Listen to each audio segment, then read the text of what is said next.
May be seated. Good morning, ladies and gentlemen of the jury. Good morning.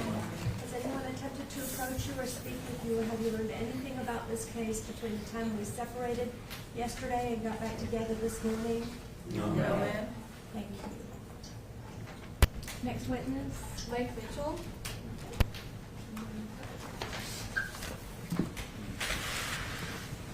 Do you mind confirming it if his angle is good?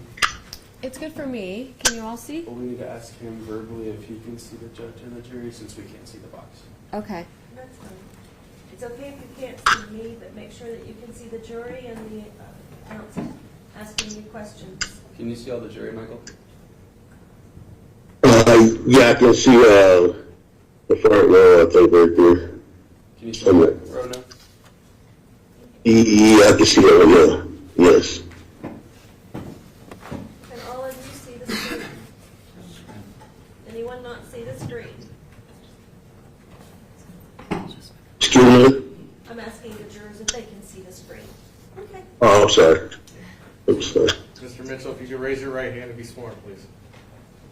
Yes. Solemnly swear or affirm that the testimony you're about to give shall be the truth, the whole truth, and nothing but the truth, so help you God. Yes, I do. Thank you. Mike, can you introduce yourself to the jury and spell your name for the court reporter?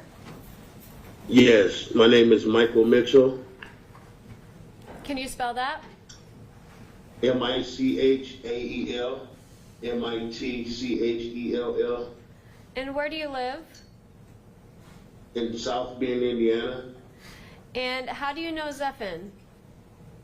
I used to be married to his mom, Misty Hendricks, When were you married to Misty?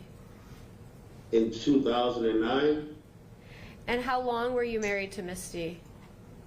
Maybe a year or so. Did you live together before you got married? Yes. For how long? About maybe a couple years. Okay, so all in all, you lived together, both married and unmarried, for 3 years maybe? Yes, yes. And how did you meet Misty? I met her at Moondogs. What is that? It was a bar. And when you were with Misty and then married to Misty, did she have children? Yes, she did. They wasn't staying with her at the time. How often would they stay with her? Maybe every other week. Do you remember how old Zephin was when you were with Misty? Like around 9 or 10. And how many kids did you have when you were with Misty? I had 6. Can you tell me their age ranges? You don't have to go through each one, but Between 7 and 10. okay. So were all of your kids and Misty's 2 boys around the same age? Yes. Did your kids live with you at that time? Well, I know I was getting them every other weekend until I ended up in custody of them. Were there plenty of times throughout the time that you all lived together for those 3 years that you were all in the house together, you and Misty and all of the children? Yes, a lot of times. Okay. A lot of times, yes. How big was the house? It was big. It was big. Seven of them had their own room. It was a bedroom downstairs. It was a huge, sitting room. It was a big house. It was a big house. Okay, so Zephin and Zach shared a room? No, they had their own rooms apiece. Okay. Did some of your kids share a room? No, my daughter, I had a daughter. She had her own room downstairs. And we had a finished basement. It was a room that we did for her, painted for her and everything down in the basement. And the other boys had my other couple of boys who was down there on the other side. It was a big living room and a sitting room and everything. It was furnished, fully furnished. Did all of the children get along well? Yes, yes. And we all got along well. They all had fun. We all had a lot of, did a lot of stuff. We had a pool outside in the back. We had everything. They had mud, motor scooters, dirt bikes. Like they all got along very well. Did you all do things together as a family? Yes, we did. We did a lot of stuff. Yes. Can you tell me some of them? Went to kind of the like the what was that, the festival in Plymouth, whatever it's called. I don't know, jazz. I don't know what it's called exactly, but like just did different stuff like outside together, arts and crafts, played games together, went to different stuff, shopping to the stores and stuff like that. And just, I mean, sometimes help cook, get the kitchen and stuff ready, the dishes like stuff ready for people to get to eat, and like a lot of different stuff. We have fun. Did you think of Zephan as one of your children? Yes, I did. Him and his brother, yes. Yes. They were my children. I treat them as well, all the same. Can you describe Zephan at that age? Xaver was just, you know, a typical boy, like to play video games. You know, all the kids did, but I don't know. He just quiet, played in the room, like play video games, and just a normal kid. You know, just what kids and boys do all day. You know, and stuff like that. Nothing out of ordinary. Did you ever see any violence or aggression out of Zephan? No, I didn't. Not at all. No. You obviously had the opportunity to observe Misty as a mother. How would you describe her as a mother? She's a great mom. She's a really great mom. She's really great. Okay. She was really great. She's a great mom. Did she discipline the boys? I mean, no. I mean, for a while, just no. I mean, like, may go to your room or something like that, stuff like that. But that's about it. Like, nothing physical or nothing, anything like that.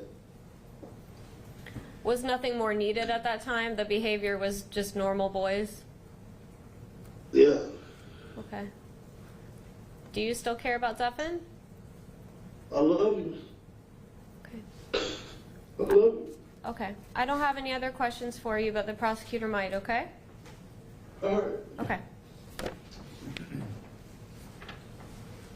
Morning, Mr. Mitchell. Good morning, sir. Can you see me? Yes, I can. You remember me from South Bend? Yes, I do. I just want to ask you a couple other questions, okay? All right. When you all were together with Misty, and the boys were living with their dad, Josh, you remember that period of time? Yeah.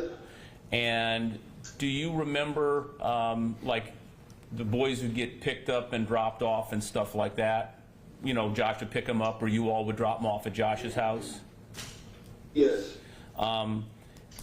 What you recall, how did those interactions go with the kids and their dad? I'm talking about Josh and Zachary and their dad. Sometimes he'd drop them off. I'll be in the house, or sometimes we'll drop them off and she'd get out and take them into the house, take the boys to the house.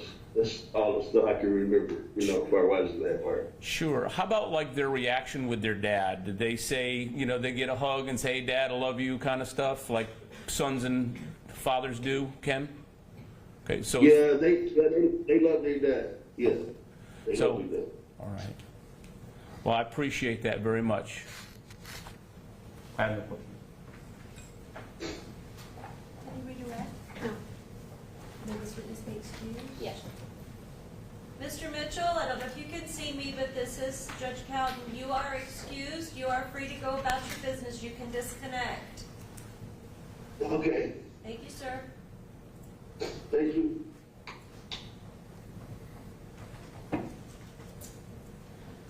Our next witness, Your Honor, is Lori Walter, who will also be from the vote.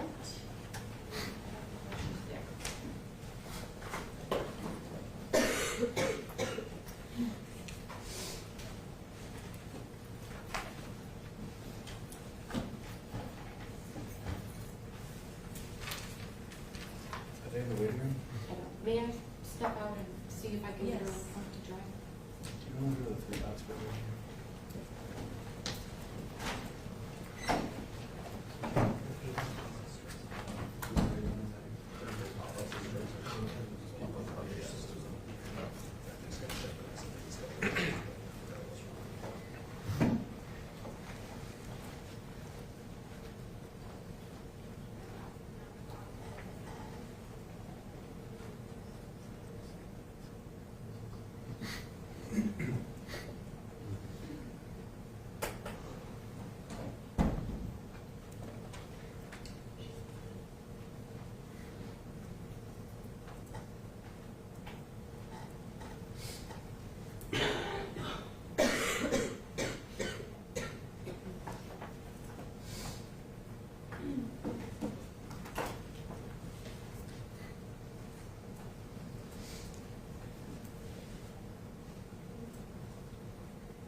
Should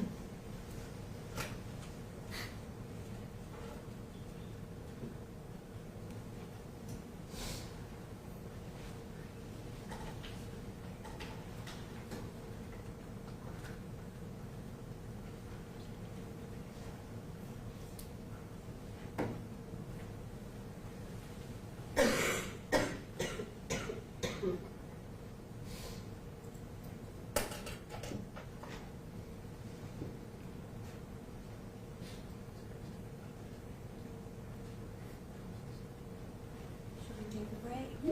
Oh, no, never mind.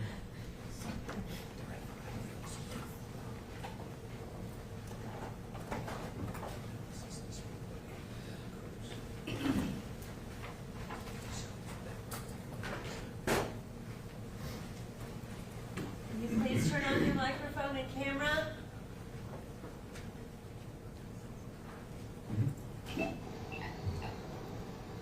Okay, they're on. Is this the correct? Yes. Okay. Are you able to see us, ma'am? No, You can't see us? no, I think, are you saying yes, you can see? no, I cannot. Can you see anything on the camera? It says J1. It's most likely on her end. Can you exit and re-enter the Teams call? Yes, I can. Thank you. You're welcome.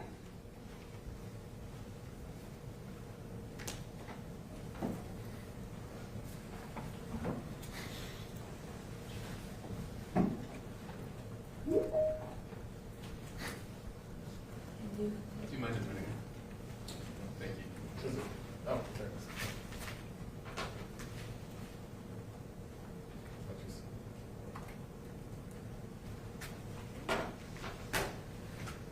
Oh, I can see everybody. All right.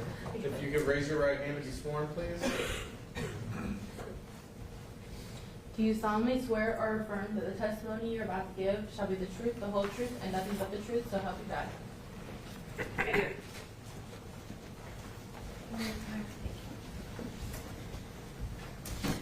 Good morning, Lori. Could you please state and spell your full name? Lori Walter, LORIWALTER. Where do you live, Miss Walter? Freeman, Indiana. And Miss Walter, had you intended to be here in person but had some medical issues that prevented you from coming? Yes, ma'am. Do you know Zephan? Yes, I do. How do you know him? Misty and I have been best friends for about 30 years. Okay. From the time, and a little bit before, but did you live in Indiana from approximately the years 1997 to 2007? Yes, I did. And during that time, did you know Misty and her boys, Zephan and Zach? Yes. How would you describe Zephan as a child when you knew him? Normal child. Okay. Do you have children? I do. And do you have daughters, twin daughters, who are the same age as Zephan? I do. Okay. And do you have an additional child as well? I do. She's 5 years older. Okay. So you had your twin daughters and Misty had Zephan. They were the same age, so you all had infants at the same time. Is that right? Yes. Okay. And then in the early years of your daughter's life, did she develop medical problems? Starting at 6 months old, yes. Can you tell the jury a little bit about what happened with your daughter? At the age of 6 months old, everything was fine until 6 months old. At the age of 6 months old, every 14 days exactly, she would get a fever. They never knew the origin, and that lasted, she had her tonsils out, adenoids out, spinal taps, everything. That lasted until about 15 months old. She went 17 days without a fever. I thought we were done with everything, and she had a 45-minute febrile seizure. Okay. And was she given a diagnosis at that point? In the hospital, in the emergency room, it was febrile seizure. They hooked us up with a neurologist, and then she was given a diagnosis of epilepsy. Was there an additional diagnosis that she received? Yes, shortly thereafter, she was diagnosed with autism. And during this time, as you're dealing with all of these obviously very serious medical problems with your daughter, did that cause you to not really be able to get together and socialize a lot with Misty and her kids? Yes, it did, because between the doctor's office and working, my sister took care of my kids, and I kind of just isolated. Okay. But did Zephan still know your daughter, and your daughter know Zephan? They knew of each other, yeah. Okay. Yes. Now, around then, around 2007, when your daughter was about 10, did you move to Ohio? I did. And why did you move to Ohio? Because after years of trying to file for help in Indiana with a daughter with severe autism, I looked up 50 states for schools for her, and we accidentally found one in Ohio. And within 2 weeks, I moved to Ohio, and she was put in a special school for kids with autism, where she would go daily and come home. Okay. Was her autism condition, we hear about some people have a milder version, some people have a more severe version. Where does your daughter fall in that? Moderate to severe. When you lived in Ohio, was that until about 2018 that you were there? Yes. Okay. When you lived in Ohio, did you continue to stay in contact with Misty?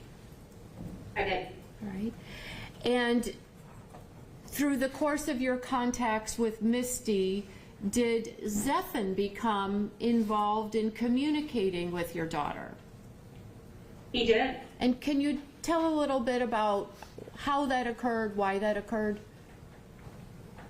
I think because I isolated my family so much, not intentionally. Misty and I were talking one day, and I think Zephan overheard us re-talking about Kennedy, or my daughter, and he had said something like he would like to talk to her, and from that point on, they started texting, and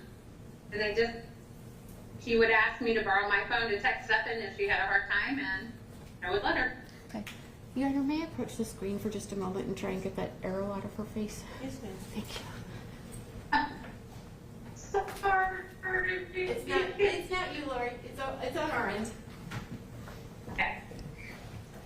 Okay, so Zephan and your daughter did they kind of strike up this relationship that they were having over texts? Yes, they did. Okay. And were there particular behaviors that your daughter engaged in that were very concerning for you and your family?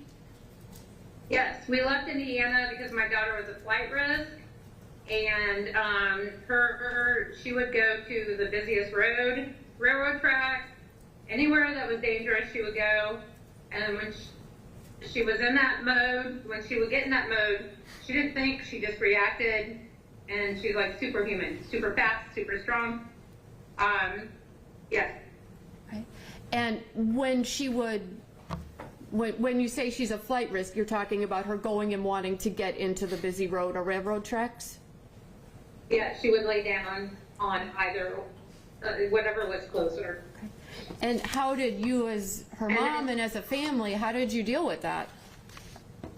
Well, for a very long time, we had alarms on the doors. I had my bed on the floor in front of hers with papers or anything that would make noise completely surround me, so I would hear. She got she was really smart. And if she just happened to get out like a second before us, we would chase her and we would try to get her off the road. If we could not, because she was so strong, we would stand in front of her, jumping up and down to try to stop traffic. And so we would take the first hit before her. okay. So you would take the first hit before her, is that what you said? Yes. Okay. When your daughter would be engaging in this behavior and wanting, could you kind of tell when things were gearing up and this flight might happen to the road? 90% of the time, yes, but you have that other 10% of the time, you would think everything was okay, and every once in a while she would manipulate, make it look like she was somewhere, and she'd be gone. Okay. So in the times where you could kind of foresee that this was happening, did you ever have Zephan get on the phone with your daughter? She did. Okay. She would ask me to use my phone. Even if I was going to work, I would leave my phone with her, and she would go out to the pole barn at the end of the property. When she had a hard time, she would reach out to Zephan, and he always seemed to be available for her. And when she was getting worked up and it looked like she was going to go and lay down in the road, was Zephan able to help her with that? Yes. And what did he do? I don't know. I don't know what he would say to her. They would just text. Honestly, sometimes it felt like for hours. And we would just go out there and constantly check on her, and he would calm her down. Through text, he would calm her down, and this happened for quite a long time. Okay. And when you say quite a long time, do you mean over the course of years? Yes, yes. I feel like he basically saved our lives, and hers, especially hers. And why do you say that?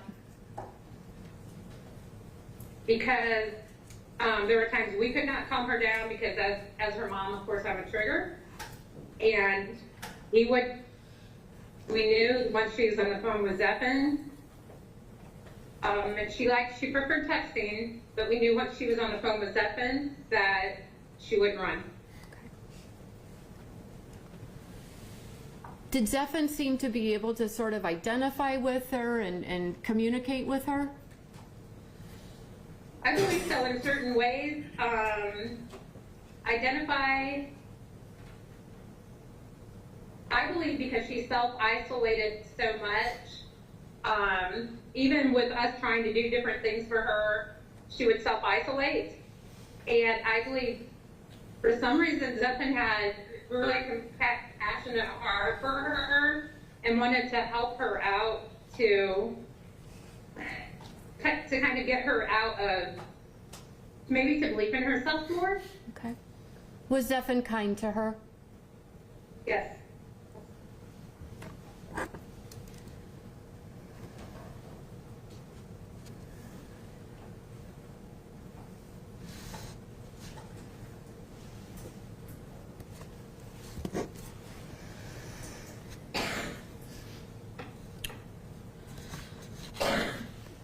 After you moved back to Indiana around,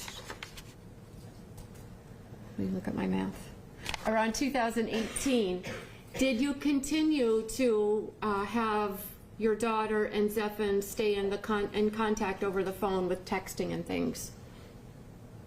On and off a little bit, because at that time, we came back to take care of my mom. And my daughter actually, this was the first time she actually had a real relationship with my mom. And then she got a job, and so she kind of more focused on her grandma and her job. Okay. Does your daughter know that what Zephan did and that he's been arrested and he's in jail and what's going on? She does. Okay. Does she still...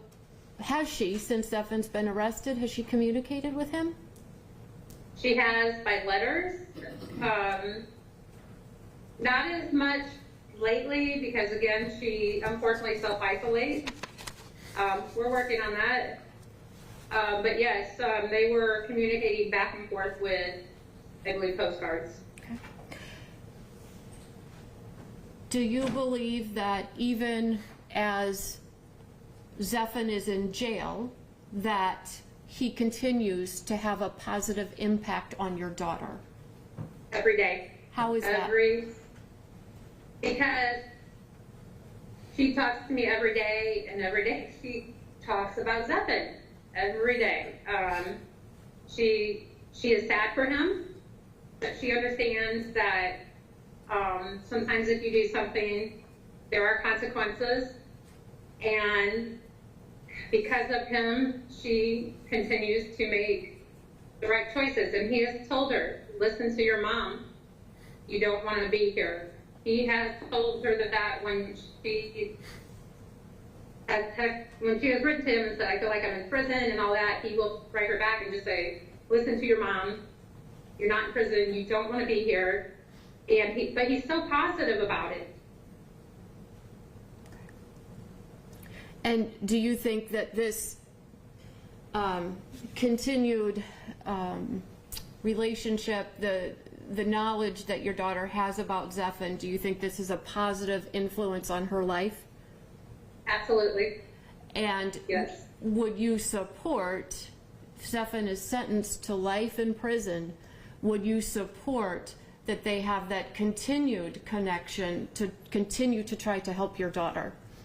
Absolutely, yes. I encourage it. And if Zephan is sentenced to life in prison, would you also continue to have a relationship with Zephan, as you can through letters and things? Yes, absolutely. Okay. I don't have any other questions. Ms. Walter, thank you. The state attorney may have some questions for you. No questions. Thank you. Okay. The state has no questions, so that will conclude your testimony. Thank you, Ms. Walter. Thank you very much. You may disconnect. Okay, thank you.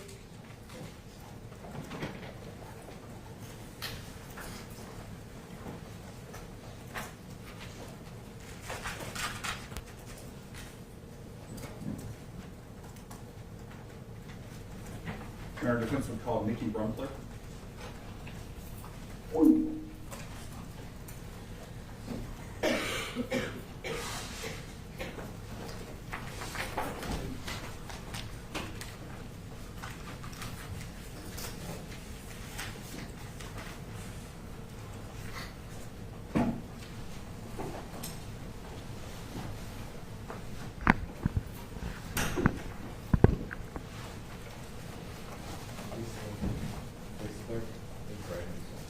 Do you solemnly swear or affirm that the testimony you're about to give shall be the truth, the whole truth, and nothing but the truth, so help you God? I do. Right this way, please. Take a seat.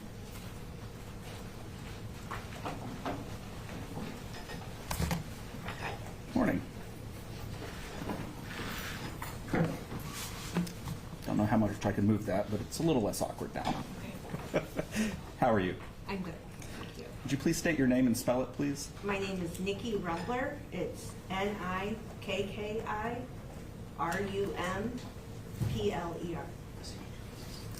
Ms. Rumpler, what is it that you do for a living? I am a 5th grade teacher, And how long have you done that? 29 years. All right. And where is it that you teach? In Plymouth, Indiana. And have you taught there the entire time? I have taught in Plymouth the entire time, but not 5th grade. Okay. What other subjects have you taught? I've taught all subjects in the time that I have taught, but since teaching 5th grade, I taught language arts for like a year, but then pretty much science and social studies or math.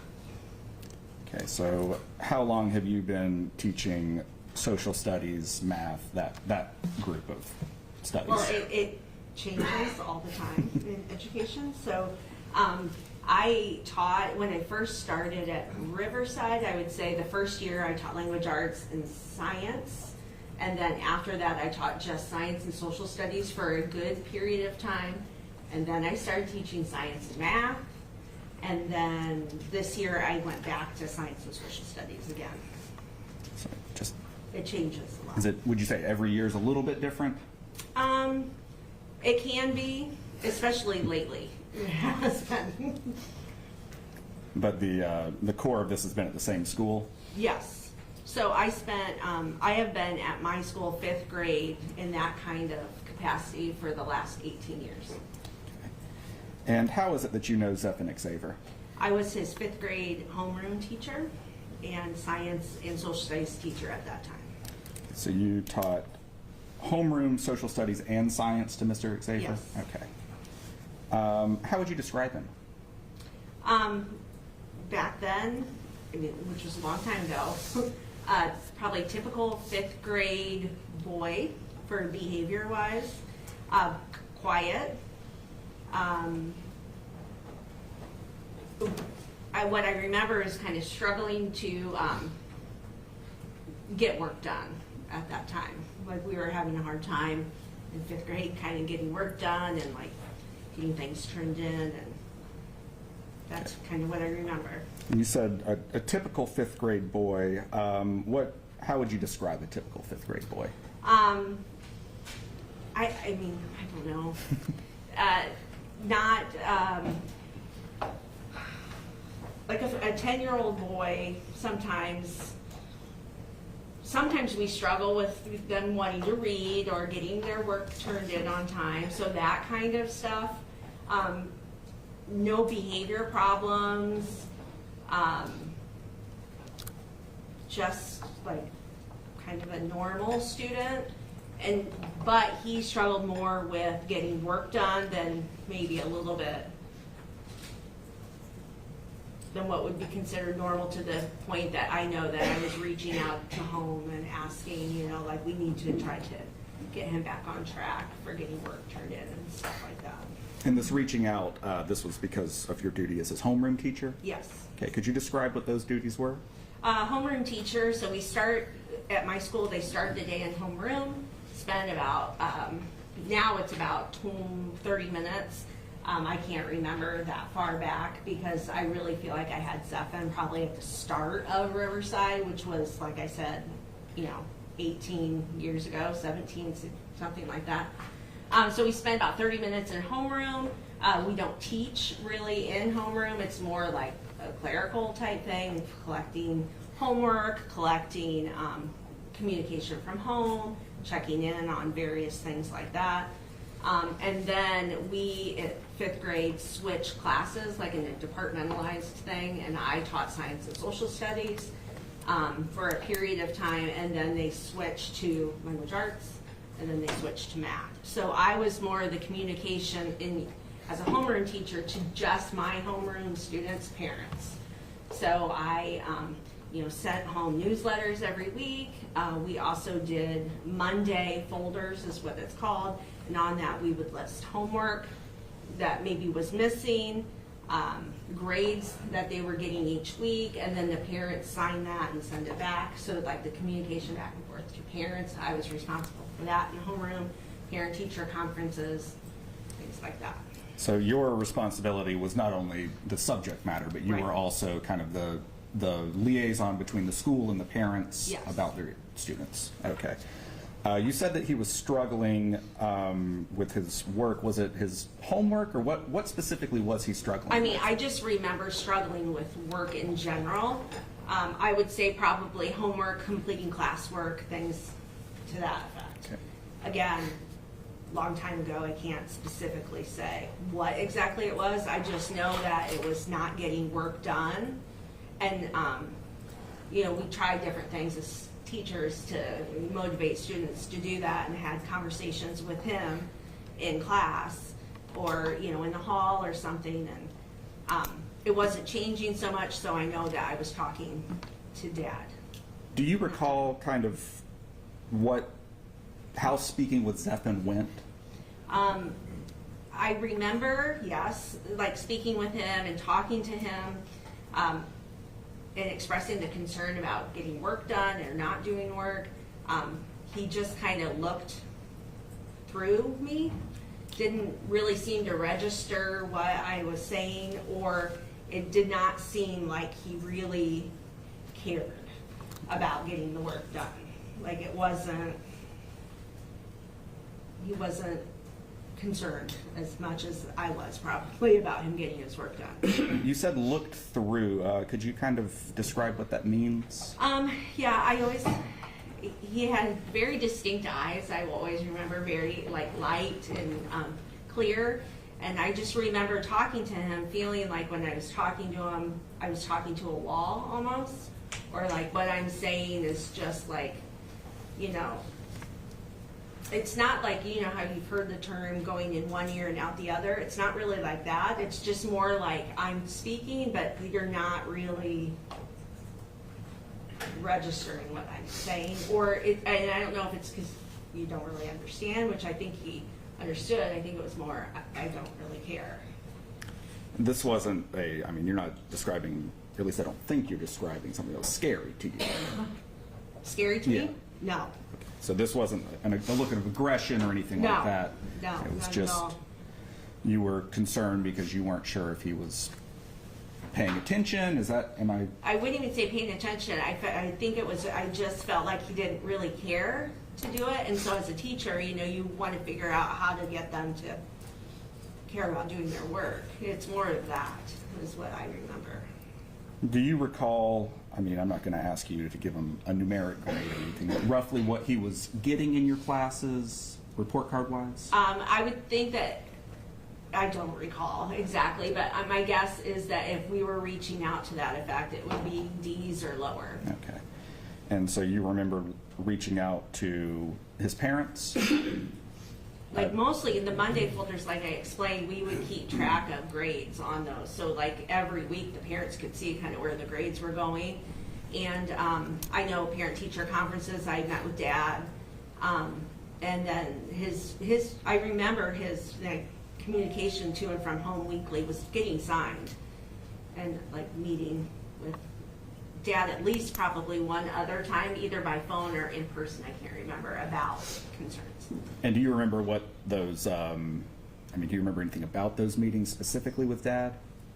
The only thing I remember really is like Dad was also concerned, wanting him to get his work done, was supportive of us as teachers and whatever we would, want to try or do, and definitely wanted him to do well in school and wanted him to, get his work done. As to what happened outside of my meetings, I don't know. And other than the issues with Setham's grade, did you have any issues with him in your classroom? No. So he wasn't disruptive? No, I don't remember that at all. He was very quiet is what I remember. And do you recall any friendships or anything that he struck up with other students? I don't recall anything like that. I don't recall anything unusual at all with other students or anything like that. And then maybe that's when I mentioned before, like typical 10-year-old boy, like relationships with peers and stuff seem typical from what I remember, at least. Nothing that I ever dealt with. And between the two subjects you had in homeroom duties, how much time roughly were you spending each day? That's something else that's changed over many, many years. So I would say probably hour and a half to 2.5 hours, somewhere in that range. I don't have any other questions. No questions. Would the witness be excused? Yes, Your Honor. You are excused and free to go about your business. Okay, thank you.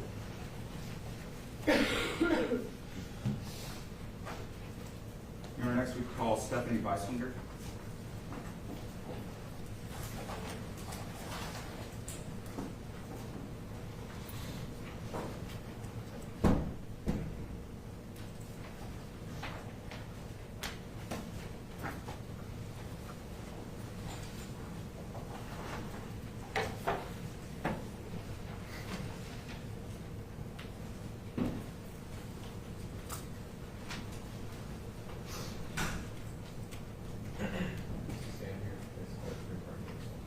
Do you solemnly swear or affirm that the testimony you're about to give shall be the truth, the whole truth, and nothing but the truth, so help you God?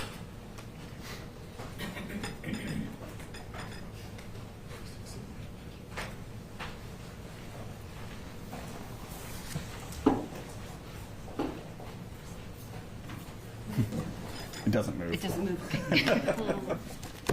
Good morning. Could you please state your name and spell it? Stephanie Weiswinger, B as in boy, Eiswenger. Ms. Beislinger, what is it that you do for a living? I teach elementary school. And how long have you done that? I just finished my 26th year. Okay. And where is it that you teach? I presently teach in Zionsville, Indiana. And where is Zionsville? Are we talking North Indiana? It is northwest of Indianapolis. Okay. And what is it that you teach there? I teach 6th grade, Okay. And how long have you been there? 11 years. 11 years. So that would take us back to 2013-ish? Yes, Okay. And where is it that you taught before that? Plymouth Community Schools, Okay. And how long did you teach at Plymouth? 14 years. That's taking us back to around 99 then? Okay. And what was it that you taught in Plymouth? I taught 1st grade, 4th grade, 5th grade. And when was it that you taught, well, work back from 5th. When did you teach 5th grade? 5th grade was 2006 to 2012. So that was the most recent teaching that you did at Plymouth was 5th grade? Yes. And then before that you taught 4th or 1st? Yes. Okay. What subject did you teach in 5th grade? Math. Math. And was that the entire time you taught 5th grade? Yes. Okay. And how is it that you know Xaver and Xaver? I was his math teacher in 5th grade. Okay. Could you describe him? Yeah. He was a typical 5th grade boy. He was a little bit on the shy side, kind of awkward, always quiet around me. You said always quiet around you? Yes. Did you ever see him being loud around anybody? Not really, no. How was he in your class?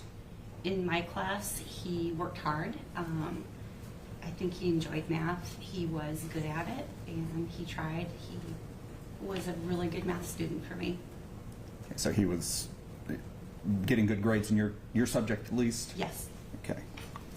And you were not his homeroom teacher there? Correct. So you would have been only dealing with him for your subject area, right?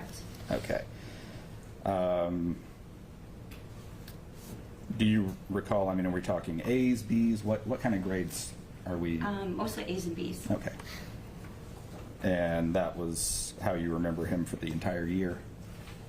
For the most part, I know that there was a time when he was away. I think it was his grandfather passed. When he came back, there was a little bit of an adjustment time, but we got him going again. Okay. And you said that he was quiet, a little shy, and wasn't loud, so I'm assuming he was pretty well behaved in class based on that description? Yes. Okay. Did you have any issues with him at all as a student? No. Okay. Did you know him outside of school? No. Did you know his family at all? Only of the family name, but did I know them personally? No. So they weren't anybody that you hung out with outside of school or anything? No. Okay. Is there anything else you remember about Zephan being in your class? I have kind of a vague memory of junior football. The boys would wear their uniforms into school like the day before a game. I just remember him wearing his uniform and asking me if he was excited for the game. He was like, nah, not really. So he was not excited to be playing football? Either that or he wasn't excited for that particular day at that game. I don't know. Was that something they did every Friday during the season? I'm trying to think. There were so many boys that wore uniforms, and it was either game day or like the day before the game day. But that was the only time you remember having that interaction with him? Yes. Okay. I don't have any other questions. No question. May this witness be excused? Yes, Your Honor. You are excused and free to go about your business.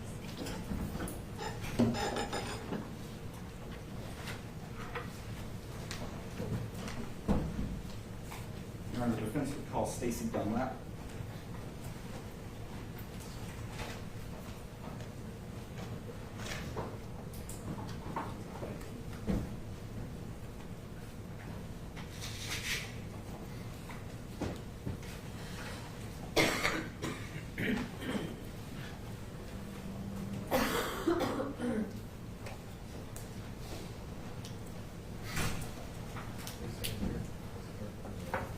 Do you solemnly swear or affirm that the testimony you have given shall be the truth, the whole truth, and nothing but the truth, so help you God? Right, swear, please.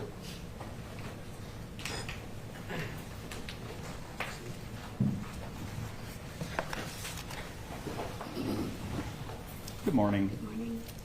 Could you please state and spell your name? Stacy Dunlap, STACY-DUNLAP. Ms. Dunlap, what is it that you do for a living? I teach school, teach 5th grade. And how long have you taught 5th grade? Just finished my 21st year. And where is it that you teach? Riverside Intermediate in Plymouth. And you taught there the entire time? No, I started, I had 3 years in North Liberty, Indiana, or North Liberty Elementary and North Liberty, Indiana. It's been a long time. So the first 3 years were at North Liberty, and then you began at Riverside? Yes. And you've taught there the entire time? Yes, I stayed home with my children 8 years in between. So And what is it that you teach? I teach science and social studies now. Okay. And did you teach other subjects before? Language arts. Okay. And how is it that you know Xaver? I had him in my 5th grade language arts class. Okay. How would you describe Mr. Xaver? The thing that came, because it's been a while, the thing that comes back to me were, I just remember his eyes and just different. And like, we couldn't get homework to be turned in and try to talk with him about it, and he just really couldn't give you an answer. And just, I want to be like, are you listening? You know, are you understanding what we're saying? And it just kind of shrugged shoulders. So that was kind of the main thing I remember the most about it. What is it that stood out about his eyes? Just kind of that blank stare. And was this, I mean, when are we seeing this blank stare? When you'd ask him, like, why don't you have your homework done? That was really our only major issue with him, was just getting homework completed, and then just asking, and just always kind of had that blank stare and could never really tell you why. Right? Just not a lot of communication.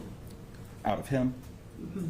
Okay. And this stare, I mean, it doesn't sound like you're describing anything aggressive, am I correct? Oh, no, not at all. Okay. But was there, I mean, it sounds like it stands out to you, though. Yes. Well, we couldn't get him to get his homework done. Didn't want to do the work, and trying to just figure out why. Because if they're not doing it, obviously their grades are not going to be the best. And trying to just ask, and it just felt like it just was always not in the moment, not with you in the moment. Kind of a distracted thing. Something, just not there. Like, trying to talk and just be like, or just no worry about it. And you said he was different. Was that just the look, the eyes, or was there something else? No, it was just that. Okay. It's just hard to explain. You mentioned that he was that it was just that. So I'm assuming there wasn't other behavioral issues or anything you were dealing with. No, I don't recall any behavioral issues with other kids or with not disrespectful. Just wouldn't do the work and really couldn't tell you why. It didn't mean anything to him to not do it. Were you responsible for having any parent-teacher conferences or anything? No, that would have been the homeroom teacher took care of all of that. So if we had any issues, then we would tell the homeroom teacher, and the homeroom teacher would do the parent-teacher conferences and any type of communication. But I don't believe I had any communication with parents. Did you have any communication with him outside of school? No. Did you have any communication with his family outside of school? I knew Dad just from church. Like, I didn't know him personally, but we had gone to the same church and like CCD classes type thing. I remember seeing him at church, but I didn't really know him. And then I had the other brother in class as well. And then, ironically, I was also a jury. I was on a jury as well for his dad when he was in court also. So I knew, had correspondence that way. I mean, I didn't talk to him. But you served as a juror? I served as a jury Okay. for him, yeah. What, that was, I mean, are we talking business? What It was a kind of- business contract with him and his employer Okay. at the time. And you said you knew him from church. What age were you and he at that time? It would have been, oh gosh. Well, it would have been no younger than 4th grade, so 4th to freshman in high school, probably till confirmation. 4th. So this was when y'all were children? Yes, Okay. yes. But you didn't have any, I mean, obviously you weren't talking to Josh about his son's school when you were No, I in wouldn't court. have done. Not that I can Okay. recall, it would have been the homeroom teacher to do the communication. So you didn't have any communications with him at all over Zephin's work? Not that I can remember. Okay. Was there anything else that you remember having at him as a student? No. Okay. Thank you, Ms. Dunlap. I don't have any other questions. Good morning. Good morning. It sounds like this community is a fairly close-knit, this Plymouth area you grew up in. Yes, I live outside of, I just teach in the community. Right. I mean, I guess I'm asking that because you have, you know, just crossed paths with the Xaver family on multiple planes. Went to, was Catholic school? Or church. With Dad as a kid. He has a civil dispute with his employer or something, and you end up being on the jury of that, and then you end up having his kids in school. So is that a community where it's small enough where this type of a thing does happen, where you kind of get to know your neighbor, so to speak? Yeah, I think being a teacher for so long too in the community, I think is what connects us to almost everybody. It's to a point where I almost forget. I'll remember a face, but I can forget their names or don't even remember how old they are at this point. You know, like what state, if they're in high school or college now. Or one time I looked at a parent and I'm like, have I had your kids before? And they're like, oh, no, you had me. And I'm like, okay. So I think it's just from that aspect. Sure. But in addition, it is a smaller community. Right. But obviously where you go to church and what jury panels you sit on, there's not related to being a teacher, Right. but so it is that type of a kind of a close-knit community. Yeah. Okay, thank you. No redirect, Your Honor. Yes, Your Honor. You are excused and free to go about your business.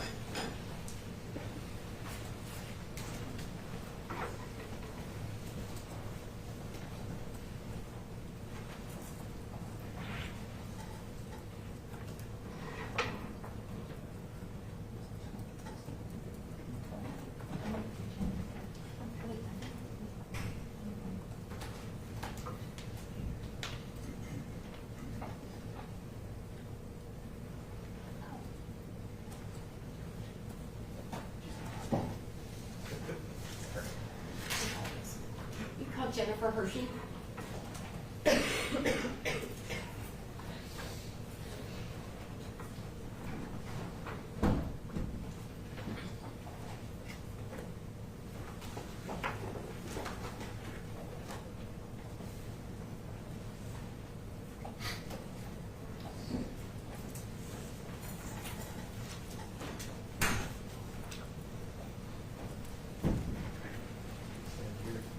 Do you solemnly swear or affirm that the testimony you will not give shall be the truth, the whole truth, and nothing but the truth, so help you God?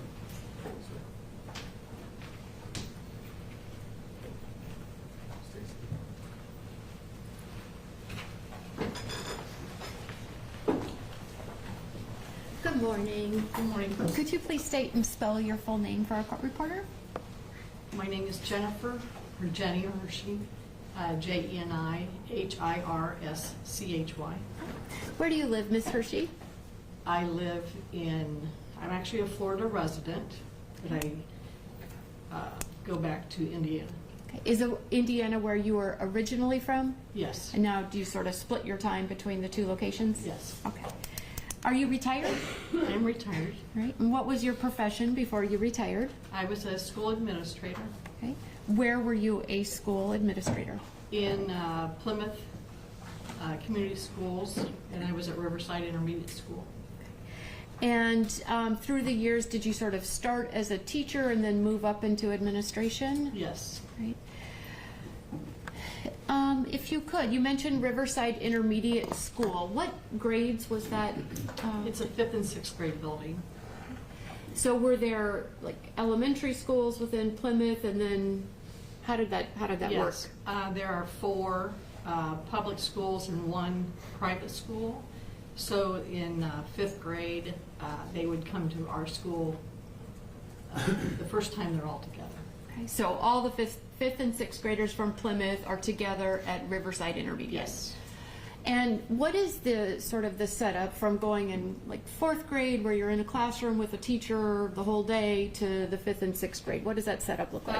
In 4th grade, they are with 1 teacher throughout the day, except for their special classes like PE and music. When they come to our building, we try to make a small school, a larger school into a smaller school by putting them on a team. So he would be, a student would be, maybe they're getting their education through maybe 2 or 3 teachers, depending on the setup of that particular team of teachers. And so would a student move from one teacher's classroom to another for different subjects? Yes, but unlike in middle school where it's kind of a free roam for 5 minutes, it's virtually next door where they're escorted to and from. The teachers out there, they just go from one classroom to the next classroom. Okay. So is this kind of, it's an intermediate school. Is it a way to kind of transition the students from their younger years up into the middle school and get the feel for what that is like transitioning? Absolutely. Okay. And did you become an assistant principal at Riverside Intermediate? I was the assistant principal and then later became the principal. Did you know Zephan when he was at the school? I did. Okay, so that would have been when he was in the 5th and 6th grades? Yes.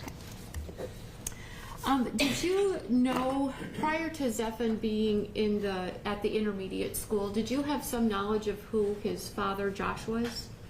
I knew of him. And how did you know of him?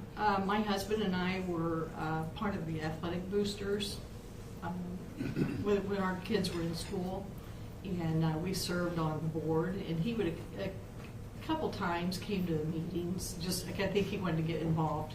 Okay. In the sports arena and that sort of. Right. Okay. So, when Zephan was the 5th and 6th grader, is that when you were an assistant principal or a principal? I believe that was when I was the assistant principal. And did you have opportunities when you were the assistant principal to interact with Zephan? I did. And how did that come about? As I recall, his classroom teachers were a little bit frustrated because he did not do his work and knew he was capable, but so they asked me to talk with him. And when you said you knew he was capable, when the students came into the 5th and 6th grade, the intermediate school, did you all have the ability to look at the records from K through 4 to kind of know how a student had been doing? We did, and there's a lot of transition. Part of our transition program is the 4th grade teachers would talk with our 5th grade teachers, and we have access to his records as well. Okay. So based on the records and the teacher communications and things, the school believed that Zephan was capable of doing the work. Yes. It was just that he wasn't doing the work. Right. And did the teachers have concerns about this such that they would bring it to your attention? Yes. And what did you do? I had a couple discussions with him about about not doing his work. I mean, just talking to him, trying to encourage. And how did that go? It went fine. He was always respectful. May have bursts of changes, and then we kind of go back to the not doing the work. So after you would meet with him, would he kind of get motivated and do things for a little bit and then fall back into his other pattern? I don't want to express that I was a miracle worker or anything. just discussions. Okay. So little bursts of motivation, then not so much. Okay. How would, in your interactions that you had with Zephan, how would you describe his personality? A little bit withdrawn, a little flat. Always respectful. Was Zephan one to start a lot of conversations, initiate things like that, or was he quieter? No, he was quieter. So if you wanted to get some information from Zephan, did you have to ask the questions to get the information? Yes. In the course of your time when you knew Zephan, did you ever have to interact with him as the assistant principal because he was having behavior problems? Not that I can recall. Okay. And you, in the course of your career, have seen a lot of students come through the grades, right? Yes. And about how many students would be at Riverside Intermediate at any one time? About 550. And are there certain students with behavior problems that stand out to you? Yes. Okay. And is Zephan one of those that stands out to you because he was a behavior problem? No. Okay. This was an academic thing that you were interacting with him about? Mm-hmm. I'm sorry, can you say yes or no? Yes. Okay, Yes. thanks. That's okay. Did you have interactions? Did you see Zephan have any interactions with other students? Oh, I think he had a circle of friends. Okay. Nothing really unusual there? No. Okay. Did you had any contact with Zephan since his 5th or 6th grade year? No. Okay. Where were you when you found out about the shooting at the SunTrust?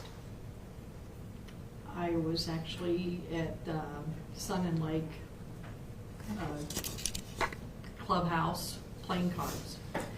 And when you saw the news and you saw Zephan's name, did you recognize him and know he was your student? I recognized the name. Yeah. Okay. All right. That's all I have. Thank you. No question. Ms. Bisbee, excused? Yes, Your Honor. You're excused and report out your business.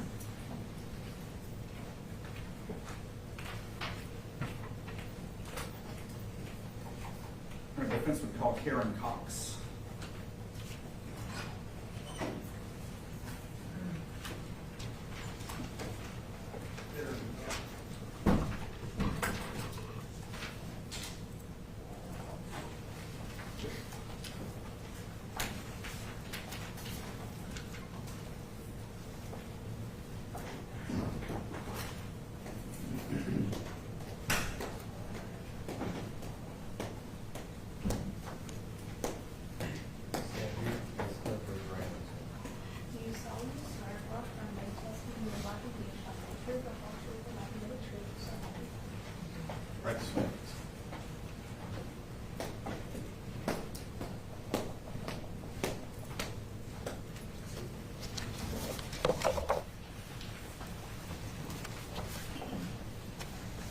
Morning. Morning.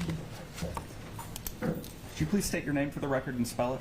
Karen Cox, C-O-X, K-A-R-E-N. Thank you. Ms. Cox, what is it that you do for a living? Well, I'm retired now. We do have rental homes, but I was a school teacher for 30 years. And when was it that you retired? 2014. So about a decade? Yep. Okay. And you said you taught for 30 years before that? Yes. Okay. What was it that you taught? biology, and any science, but primarily I taught math. And what ages were you teaching? I taught between 7th and 12th grade, but in my later career, and when I had Zephan, I just taught 7th grade math. So you recall Zephan Xaver from 7th grade math? Yes, I do. Okay. And how would you describe him? He was quiet and sweet. I really liked him. You wouldn't know he was in class, but I just took a special interest in him, and I enjoyed him very much. Okay. And is there any particular reason you took a special interest in him? Maybe because I had known a situation about his father. My husband and I coached girls basketball for 30 years, and one of our basketball players had dated his father, and it didn't go well. And so when Zephan came to my class, I guess I just had a heart for him, because I thought after the experience I had, I never really spoke with Josh, Zephan's father, but I observed a situation while he was dating this girl, and she was a neighbor. And so I knew her parents, and I knew how difficult all of that had been. And I figured that things might be difficult for him too. And so I didn't think about that all the time, but I think that's why my heart went out to him. So we're talking day one here in your class. You're looking at the roster sheet. You saw Zephan's name, you saw that last name, Xaver, and that stood out to you? Yes. And that made you recall the incident that you observed with Josh? Previously. I don't know how many years previously, but he probably was 13 or 14, so it had to have been that many years prior, because he wasn't born when I saw the situation with the basketball. But we coached for 30 years, so it was sometime in my 30 years of coaching. Now you described it was one of your basketball players is how you described it, correct? So was this when that girl was in high school or She was a sophomore in high school. Okay. So we're not dealing with grown-up Josh here. We're dealing with Josh at something I think he less than might have that. been a senior. I'm not sure what year he graduated, but I think it was around 94. If I had to guess, I would say around 1994. So we're talking, I don't know, 17, 18 years before you met Zephan. Yes. Okay, and you said that this girl was your neighbor as well? Yes, and I had a great fondness for her, and we loved her family. Okay, what was it that you witnessed? Well, her life changed once she started dating Josh, and he was very controlling and rough with her. And one time, he wanted her to do something, and her father said, "No, that's not going to happen." And Josh punched him in the face. Punched the father in the face? Yes. Okay, and this was your neighbor? Yes. This is somebody that you knew. This wasn't just like This talk was- around the community. or Right, anything. this was someone I knew very well. Okay. And so obviously that colors your perception of Josh. Yes. And then, so you're looking at Zephan knowing that Josh was his father? Yes. Okay, so that was why you said you took a special interest in him? Yes, I just thought, I don't know, I didn't think about that every day while he was in my class, but my initial feelings toward him, my heart went out to him, and then as I got to know him, I really liked him. Okay, and how long, so you taught him for the 7th grade year? Yes. Okay, what is it that you remember about having Zephan in class? Well, he was a good student. I don't think he necessarily did his homework as much as he could have, but he did well. And he had a sweet smile, and he would just come in. It's not like we ever had long conversations or anything, but just that general, are you getting it? Do you know, just, he always was very easy and pleasant to work with, and I just liked him. So you didn't have any issues with him in your Never. class? No. Okay. And did you have any relationship with him beyond class? Not really, but one time I do remember his father came in for like parent-teacher conference and was very interested in how he was doing, and I think thought maybe he should be doing better. I thought he was doing okay. You know, I saw him in my class each day and I thought he was doing okay, but his dad very reasonably was wanting him to even put forth more effort. So you said that you had maybe some issues with him doing his homework. Could it have been I related to think that? maybe. Yeah. So maybe his dad was in there talking to you about Zephin's homework? Well, actually, he came just because it was parent-teacher conference, but then expressed concern. I mean, that's a vague recollection that of him doing that. This was a student that you enjoyed having in your class, but not really. I mean, you described somebody who sounded pretty quiet. Am I correct in that? So. There's something that I think I remember about him. When you're doing math problems, I would want them to write out the steps and show their work, and he didn't like to show his work.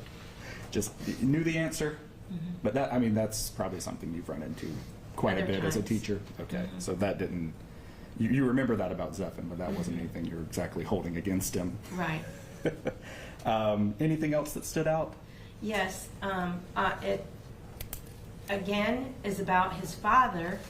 One day, his father played football in high school, and he was in my husband's class in high school, his biology class.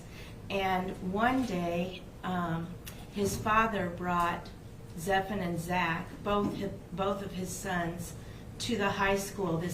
I'm not sure how old they were. I'm thinking junior high age or a little younger maybe.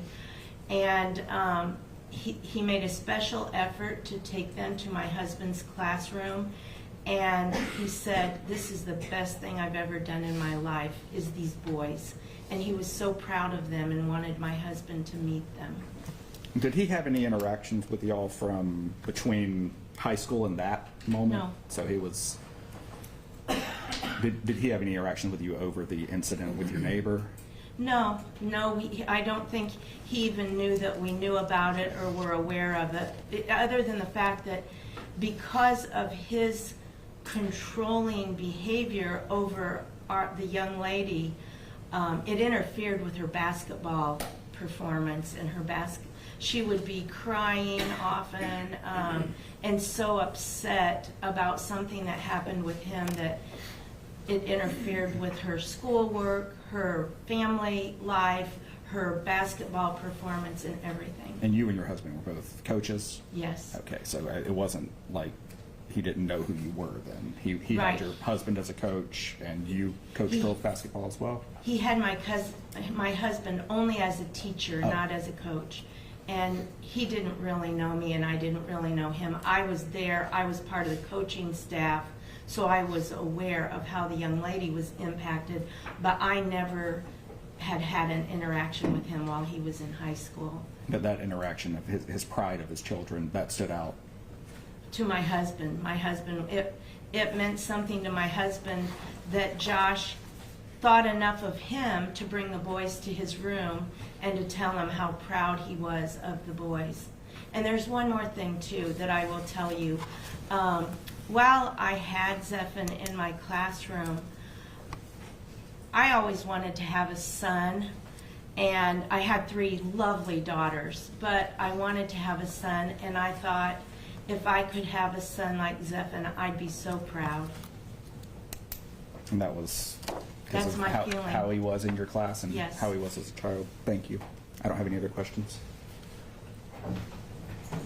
Good morning. Morning.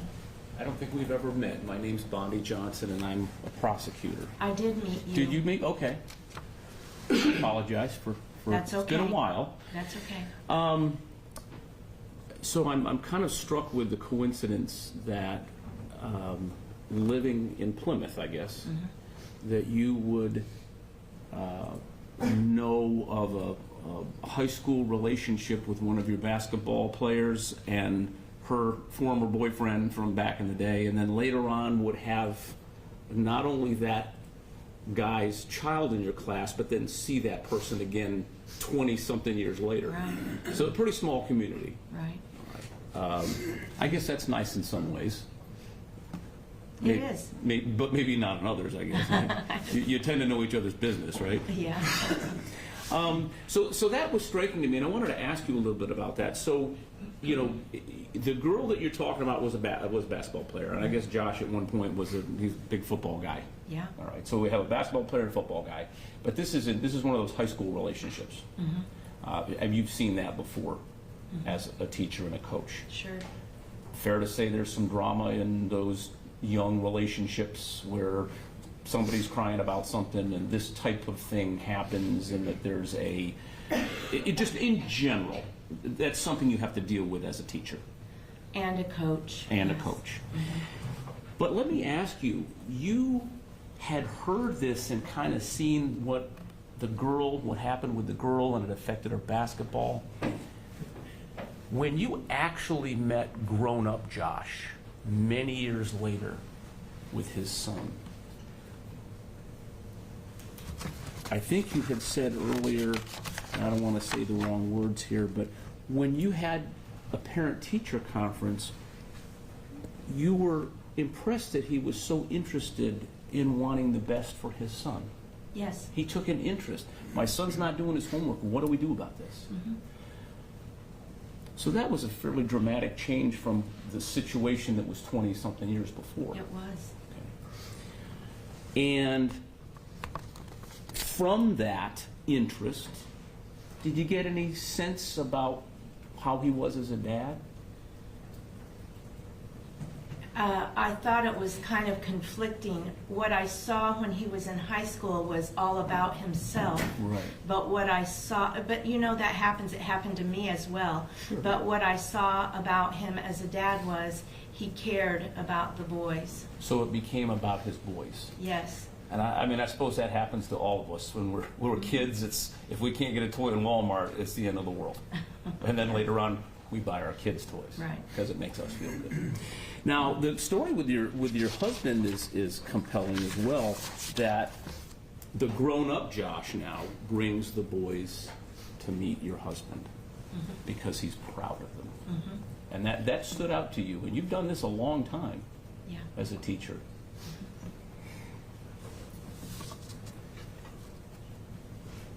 From what you observed, I'll call it the new Josh, the older, more mature Josh.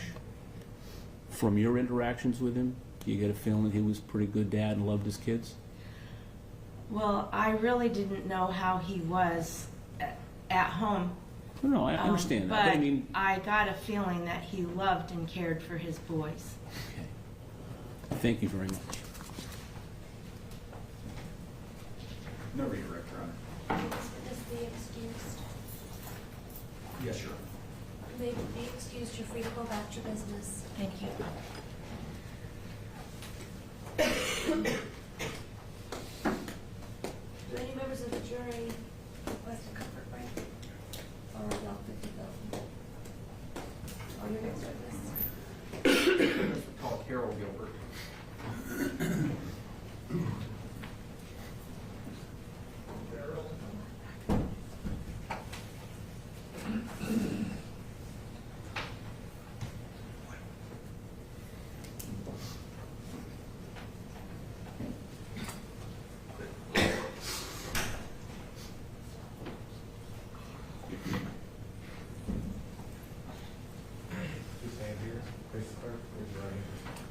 You solemnly swear or affirm that the testimony you are about to give shall be the truth, the whole truth, and nothing but the truth, so help you God. Right this way, please.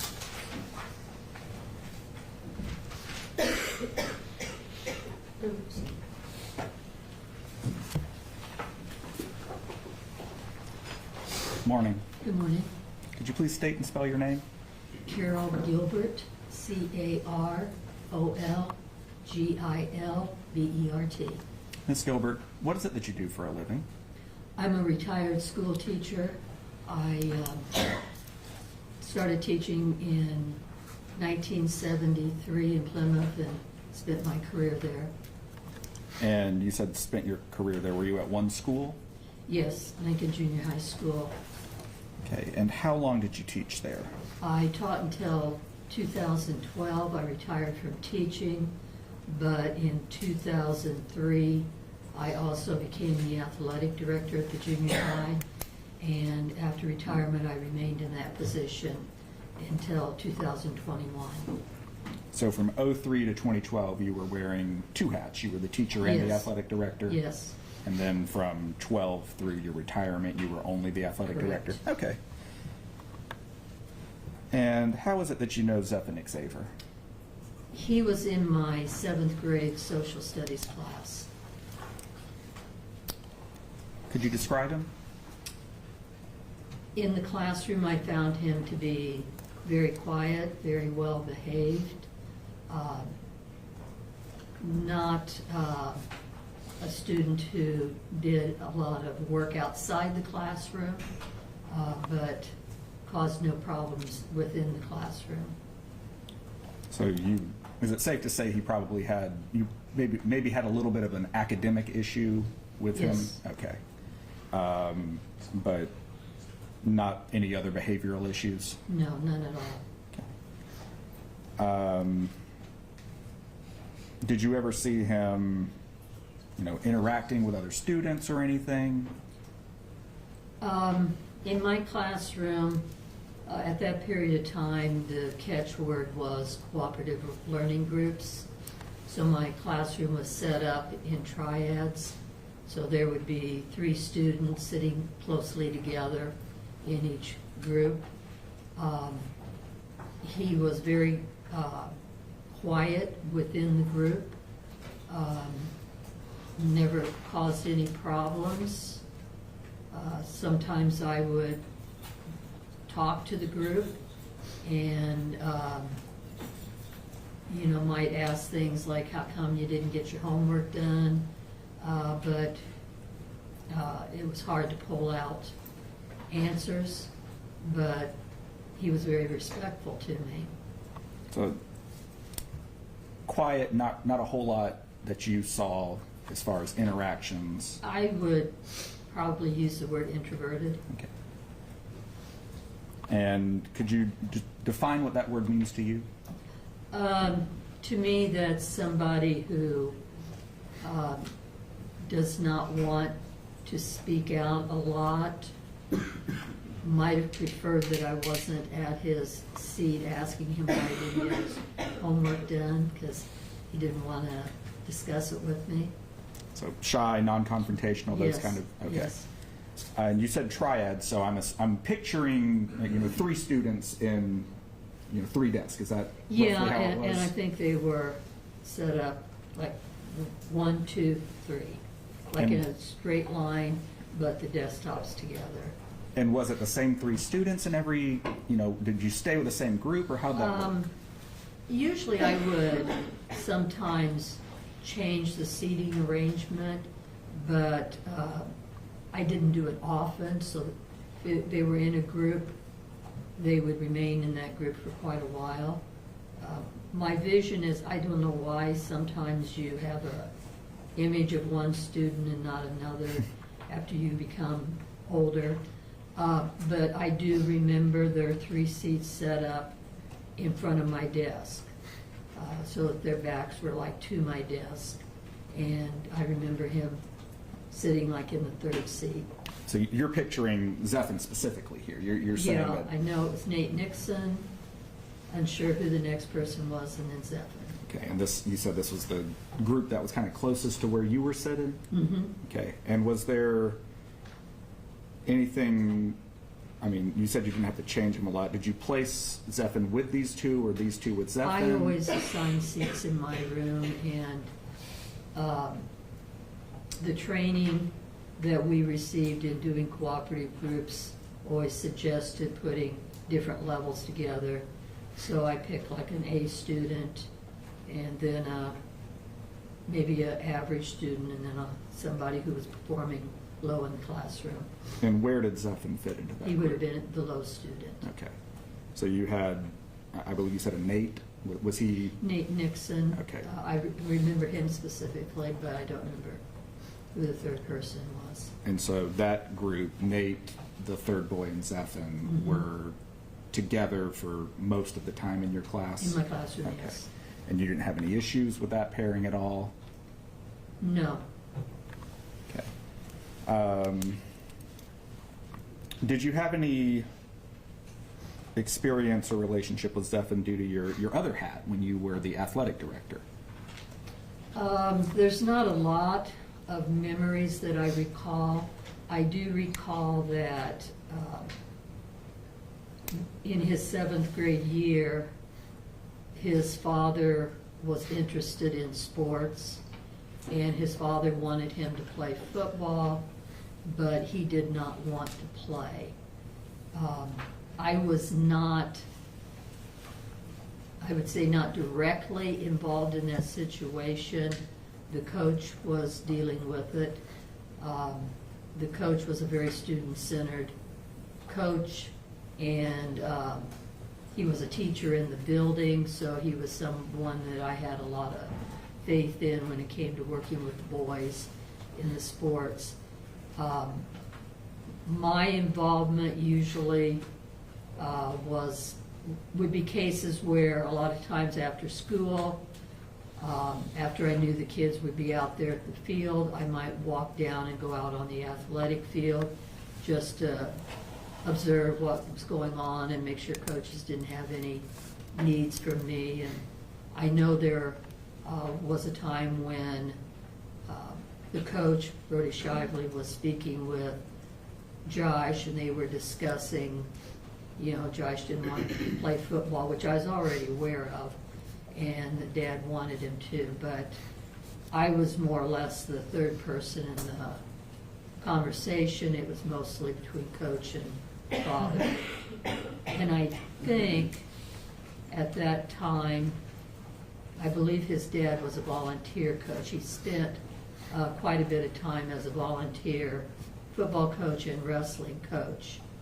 And I think at that time, I think he had already started doing that. So you said that Josh wanted Zephyr to play football? Yes. But Zephyr did not want to play football? That was my understanding, yes. Do you recall, did he play football that year? I honestly don't know. I know there were, it seems to me, I remember they were expecting him at a practice one time and he didn't come. So, but beyond that, I really can't remember back then how that ended. Okay, because you said that you weren't his coach, you weren't on the field. Is that Pardon correct? me? You said you weren't his coach, you weren't on the field, correct? Correct. Okay. But you did say that Josh was a assistant coach for y'all? We use the phrase volunteer. Okay. We would hire head coaches and assistant coaches, but sometimes the coaches would come to me and say, we'd like this person to volunteer as a coach, and then I just get board approval. So he was, like if a parent said they wanted to be out there, then that's kind of what this was. Then Yes, he was yes. Zephyr's dad. So Mhm. okay. Anything else that you recall? Not off the top of my head. Okay. And other than school, did you have any interactions with Zephyr? No. Okay. Any other interactions with the family? Not beyond the coaching, because his dad was doing football and then later spent a short time also helping in our wrestling program. Okay. I don't have any other questions for you. Thank you. Thank you. Good morning, Gilbert. Yes. My name is Bondi Johnson. I don't think we ever met. No. I'm one of the prosecutors. And I wanted to ask you, you were involved in education for many, many years. 39 years as a teacher. That's a long time. And you've seen a lot of students, and you probably helped a lot of students along the way and developing into grown-ups and see them later on and say, I remember you. Let's talk about sports for a minute. You were part of the athletic program for many years? 18. 18. I'm going to call that many. Tell us a little bit about why a school has a sports program. Like, you've got a lot of other things you can do, Yes. right? And that's extra time doing stuff that's not maybe academic. So what's at least your experience in either participating or promoting in sports? Tell us about that. I was also a coach on the girls' side for many years, volleyball, basketball, and track. And my observation, I saw a lot of girls that came through the program that maybe were backward, not real confident, but confidence seemed to grow with a lot of the kids that I coached. In the middle school age, it's very young boys growing into men. And you see a lot of that development in sports where they come in real childish, and you just see a lot of growth. And I think it's also important that a lot of kids, maybe who struggle in school, if they like sports and you can get them out for sports, then that helps them academically. They learn budgeting time, they learn schedules, and plus you've got the motivation over them where you have to pass your classes to play the sport. So that's kind of incentivizing. You like playing sports, you better go do your math homework or whatever it is. Yes, Okay. and I know that the principal and I had a long discussion because he wasn't sure he liked the idea that kids had to be passing your classes in order to play sports, that they should just get to play. But I had seen so many kids who were struggling in the classroom that turned it around. And we eventually got to the point that we were setting up study tables for kids that they were required to attend if they were failing classes. So they were just suspended until they were passing. So we had things like that set up. Not at the time Xaver went through, though. But it builds character, sportsmanship. I think kids in sports mature faster. And how about folks that would volunteer to be coaches, perhaps when their sons or daughters were on the team? What was your impression of that, of a parent that would be personally involved with something like that? For the most part, it worked out good because they weren't coming to me. It had to be the coach coming to me and saying, I want this person. So the coach was choosing the parent and didn't always choose every parent that came and asked. Sure. But the coaches go through some sort of selection process of who they think might be helpful. Mm-hmm. And then I send the names over to the school board, and they have to give their approval. Okay. So it's a multi-step process to get a parent involved as a volunteer coach. Yes. All right. Thank you very much. Thank you. No additional questions, Your Honor. Is the excused question? You are excused, ma'am, and free to go about your business. Thank you very much.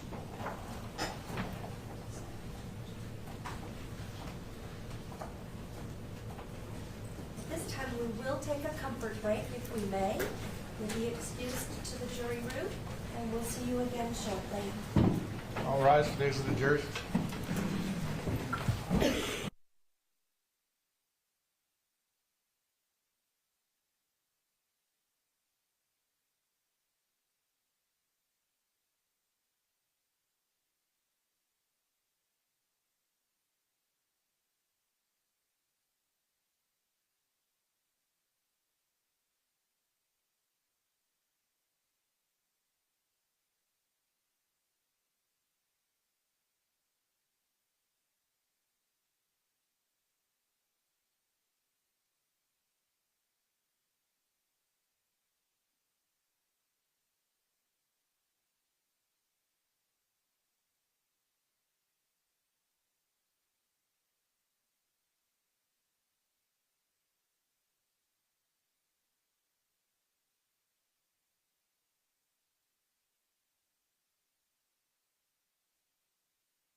Before we bring our jury in, we have our next witness, and with there to be some argument with regard to this witness to take care of ahead of time. Yes, Judge. This morning, the witness we're speaking of is Janine Xaver, which is Mr. Xaver's great aunt. His grandfather's sister. I'm sorry, his father's sister. Josh's dad's sister. Okay, that's okay. Anyway, the table of consanguinity that was we're very good at. But at any rate, Ms. Xaver previously testified to certain things similar to the way some of the witnesses have testified. The defense, and by the way, I appreciate the defense letting me know that Ms. Janine Xaver, had some additional information that they wished to have her testify about. The state objects to that additional testimony, not because it wasn't disclosed. That's not part of it. I know what it is and I could deal with it. But I think the testimony is extremely remote in time and also not relevant. And let me tell you what I understand the testimony to be. Earlier in Mr. Xaver's dad's life, so Josh, when he was a younger man, maybe even Mr. Xaver's age or younger, got into an altercation with his parents. And my understanding is he shoved his mother. She fell down the basement stairs. The father intervened. It was this situation where there was a kind of an act of violence amongst the family, again, when Mr. Xaver's father was a young man. Similar to like the football thing where he got in a fight or whatever with his girlfriend who was the basketball player. The state's first objection is it is extremely remote. It's at a time when Mr. Xaver was not even alive. He would not have been able to witness it. I understand why the defense wants to put it in. One of the reasons I don't think it's relevant, not only as to age, because if it's showing that Josh Xaver was acting out and being violent at a young age, I don't know that that is a fair representation of the way he is as an adult, especially when we have a witness that contrasts greatly the difference between Josh Xaver, at some point in his life and now what they see him to be. The other thing is that acting out is not consistent with the behavior that Mr. Xaver exhibited during all these times in his life as a young man so far. If the father was, if that was his, the way he acted, Xaver is very different. He's very quiet, he's very shy, he's very reserved. So I think it's irrelevant. I think that it's too remote in time, and I think it's simply sort of a character evidence of the father that if it had been closer in time, if it had been something where, during Mr. Xaver's life with his dad, these things were happening, shoving the mom or whatever the case may be, I would say that would be more relevant. But this is an instant where it goes way, way, way back to when the father is a young man, again, maybe in his teens, and had was a different person. So the state would object to that portion of Ms. Janine Xaver's testimony for those reasons. As the state said, we already heard this morning information that is consistent with this, without objection, characterizations of how Josh Xaver used to be. If it is used to, jurors could certainly interpret this as he, was violent. And now, when I'm hearing things from Dr. Mackless, or when I'm hearing things from other records about abusing his children, that all of a sudden becomes more believable if you understand his history. Specifically, what the instances are is the incident that Mr. Johnson mentioned, where he pushes his mother down the basement stairs. and that his father Bill had a rifle in the house at the time, and that he moved it and hid it in the attic because he was afraid that Josh might do something with the gun. And as to Mr. Johnson's statements that these are not similar enough to Zephan, I think that these struggles sound a lot like Zephan in his high school years. This is the same time that Zephan starts having outward behavior problems, the same time that his dad had outward behavioral problems. Our mental health experts will testify, and I'm sure that the state's experts will also agree with us, that mental illness can be hereditary, that it does have a genetic link. And I believe the state's expert Lazaro in her depo also talked about even if you don't have mental illness and you're in the realm of a personality disorder, if you have a parent with a personality disorder or traits of personality disorders like violence, like aggression, etc., that those things can be behaviorally passed down as well. So to say that we have a child who started struggling behaviorally and mental health wise in high school, to say that his biological father's a mirroring of that is not relevant is really beyond me, to be honest. This is relevant information. He didn't object earlier when similar information came in, and he already said that he's not objecting on the grounds that it's late. So this should absolutely come in. Just, if I could just respond to that. This is one isolated incident, is my understanding. We don't have any medical records. We don't have anything that shows that Mr. Xaver has mental, I'm talking about Josh Xaver. We don't have any mental health history, etc. We're literally taking one tiny spot in the past of Josh Xaver's life and making that essentially a feature when it is one isolated incident. If there were records from Josh Xaver's past that showed he had a history of mental illness or something, I could see that would be relevant, that show this passing this family trait on. Essentially, we have one isolated incident that happened probably 20-something years before this Mr. Xaver was even born, and that's going to be used to say, well, here is a trait that's relevant. Maybe it shows mental illness. I think it's too isolated and too remote. And the only reason I'm not objecting to it on the late basis is because, of course, the defense did let me know about it. I can deal with things. I'm not going to throw one under the bus for that. I appreciated it so that we can have what I consider to be a meaningful discussion here outside the presence of the jury.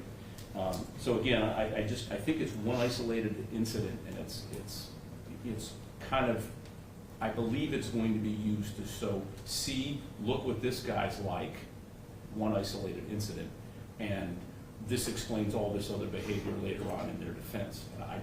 I don't think there's a nexus there, a strong enough nexus to make it relevant, both in time and how isolated it is. Everything he just said sounds like perfect fodder for closing argument. This is an admissibility issue, and admissibility issues should be resolved in favor of Mr. Xaver, especially in a death penalty case when there are heightened due process requirements. And I do not need an expert.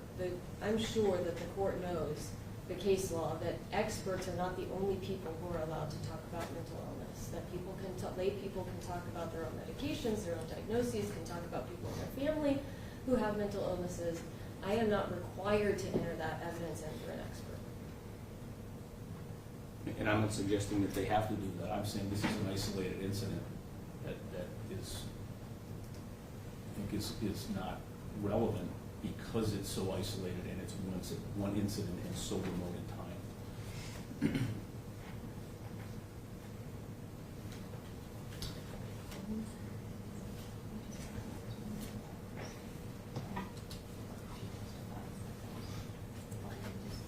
I didn't mention before, I mentioned this to him already, but when I was articulating to you, the other topic that will come up is that he spent time at the Bowen Center, which is one of the same mental health centers that Zephan is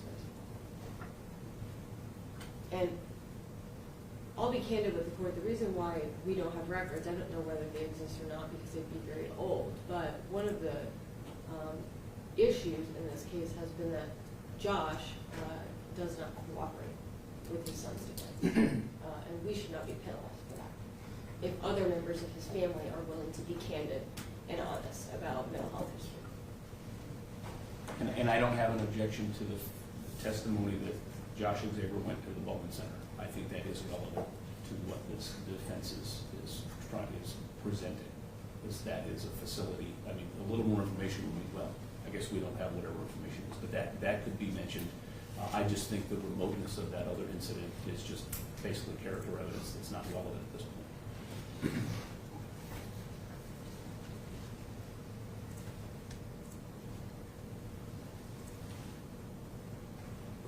Excuse me, with regard to this witness, I am going to overrule the objection. I'm going to allow this testimony.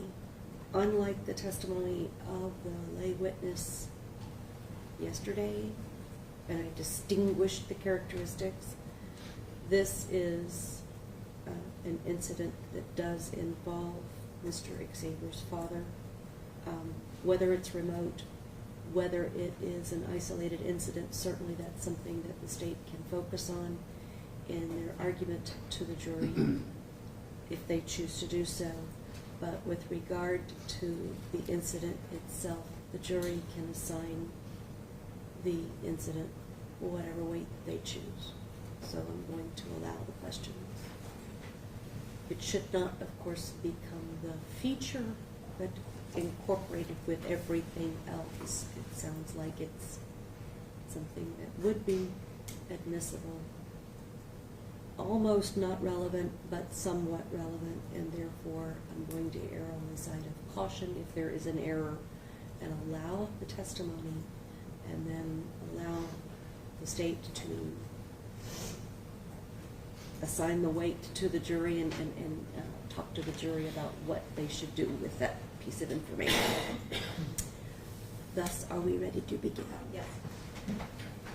Your Honor, the real time appears to have broken. Oh. I just wanted to point it out. She sent in a link. Thank you. Let's make sure that that is connected before we bring our jurors Sure. in. Just let me know when y'all connect, because then I'll run a little test so you can see.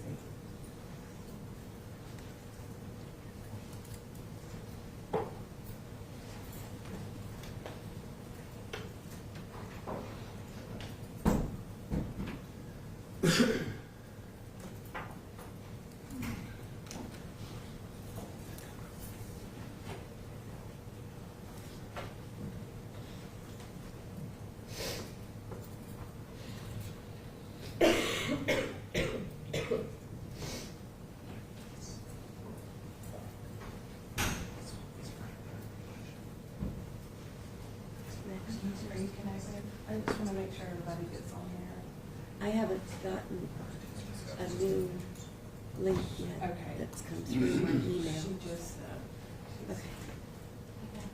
There, it just came through. Oh, you do? You do have work? It says should just. Work. Work. All right. Work. Okay, we're connected. Very good. If you'll please bring our jurors in. Thank you.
Maybe seated.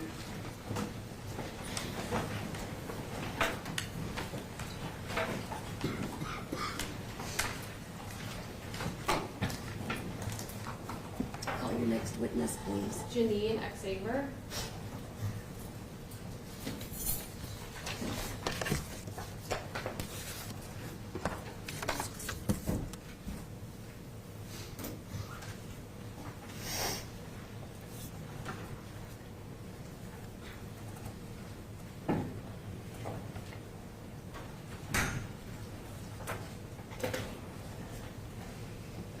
Stand here.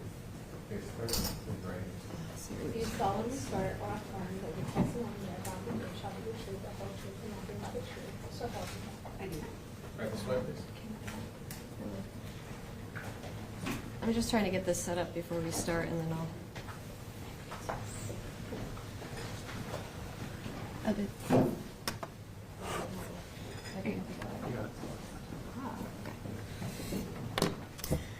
Can you please introduce yourself to the jury and spell your name for the court reporter? I am Janine Xaver. I am Zephin's great aunt. So Zephin's dad's dad was my brother. Janine Xaver.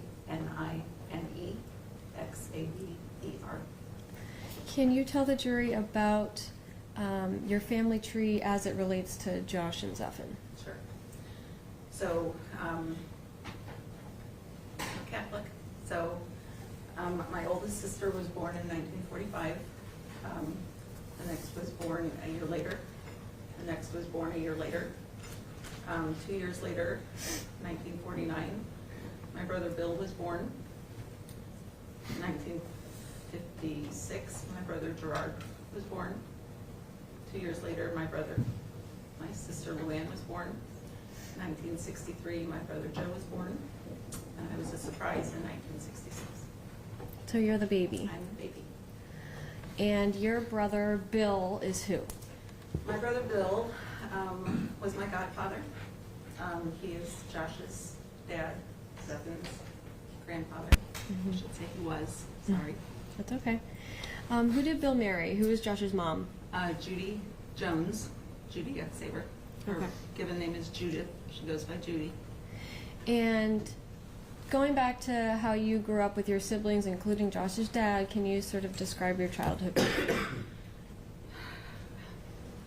My childhood was more Norman Rockwell than normal. I knew I was loved. We went to church every Sunday, every holy day. Prayed the rosary during October, during the month of Our Lady.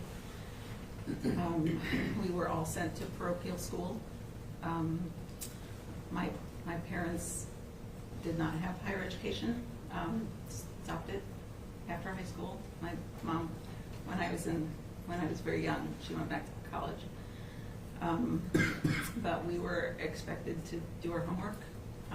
The rules. We had chores. My older sisters were. My brother was distraught when my parents had a dishwasher because that was the siblings' job. One would wash, one would dry. Well, I had to dust the house. So, but we had jobs. We were expected to obey. We were not allowed to fight with each other. We were taught that your siblings are all you're going to have. Family is always with you, so you always depend on family. When the siblings all grew up, did you still spend time together as a family? Oh, yes. So the oldest 4 kids were all out of the house when I remember. Bill had an upstairs apartment that he came down for meals. So basically it was four kids and 4 kids. But yeah, we spent holidays together. We had our family Christmas was always the Saturday after Christmas, so that we didn't interfere with in-laws celebrations. But Easter and Thanksgiving and Christmas, we all came home. Did you have any special holidays that you would spend together? I'm sorry, beyond the Christmas, Easter. Yeah, like Christmas was particularly special for your family, right? So our routine was, yes, if you did family meal at noon, we would do dishes, play cards. At Christmas, kids couldn't open their gifts until after the dishes were done, so they were anxious for the dishes to be done. But we would open gifts and then play cards, and then eat leftovers, and then play cards. Cards or dominoes. And did you do this tradition long enough that there came a time where Zephan and Zachary would be part of this Christmas tradition? Yes. The kids typically didn't play cards. The kids were typically among themselves, watch TV or whatever. But yeah, I mean, this started.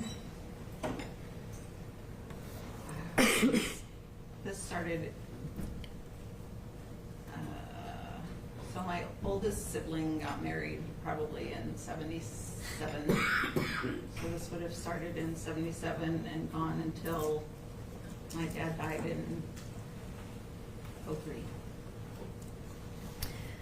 So you do remember the boys at Christmas? Oh, yes. Okay. As Zephan got a bit older, did you continue to spend time with him? Not as much. So after Bill died, Josh stopped coming to the Christmases. So of course the boys stopped coming also. Mm-hmm. There was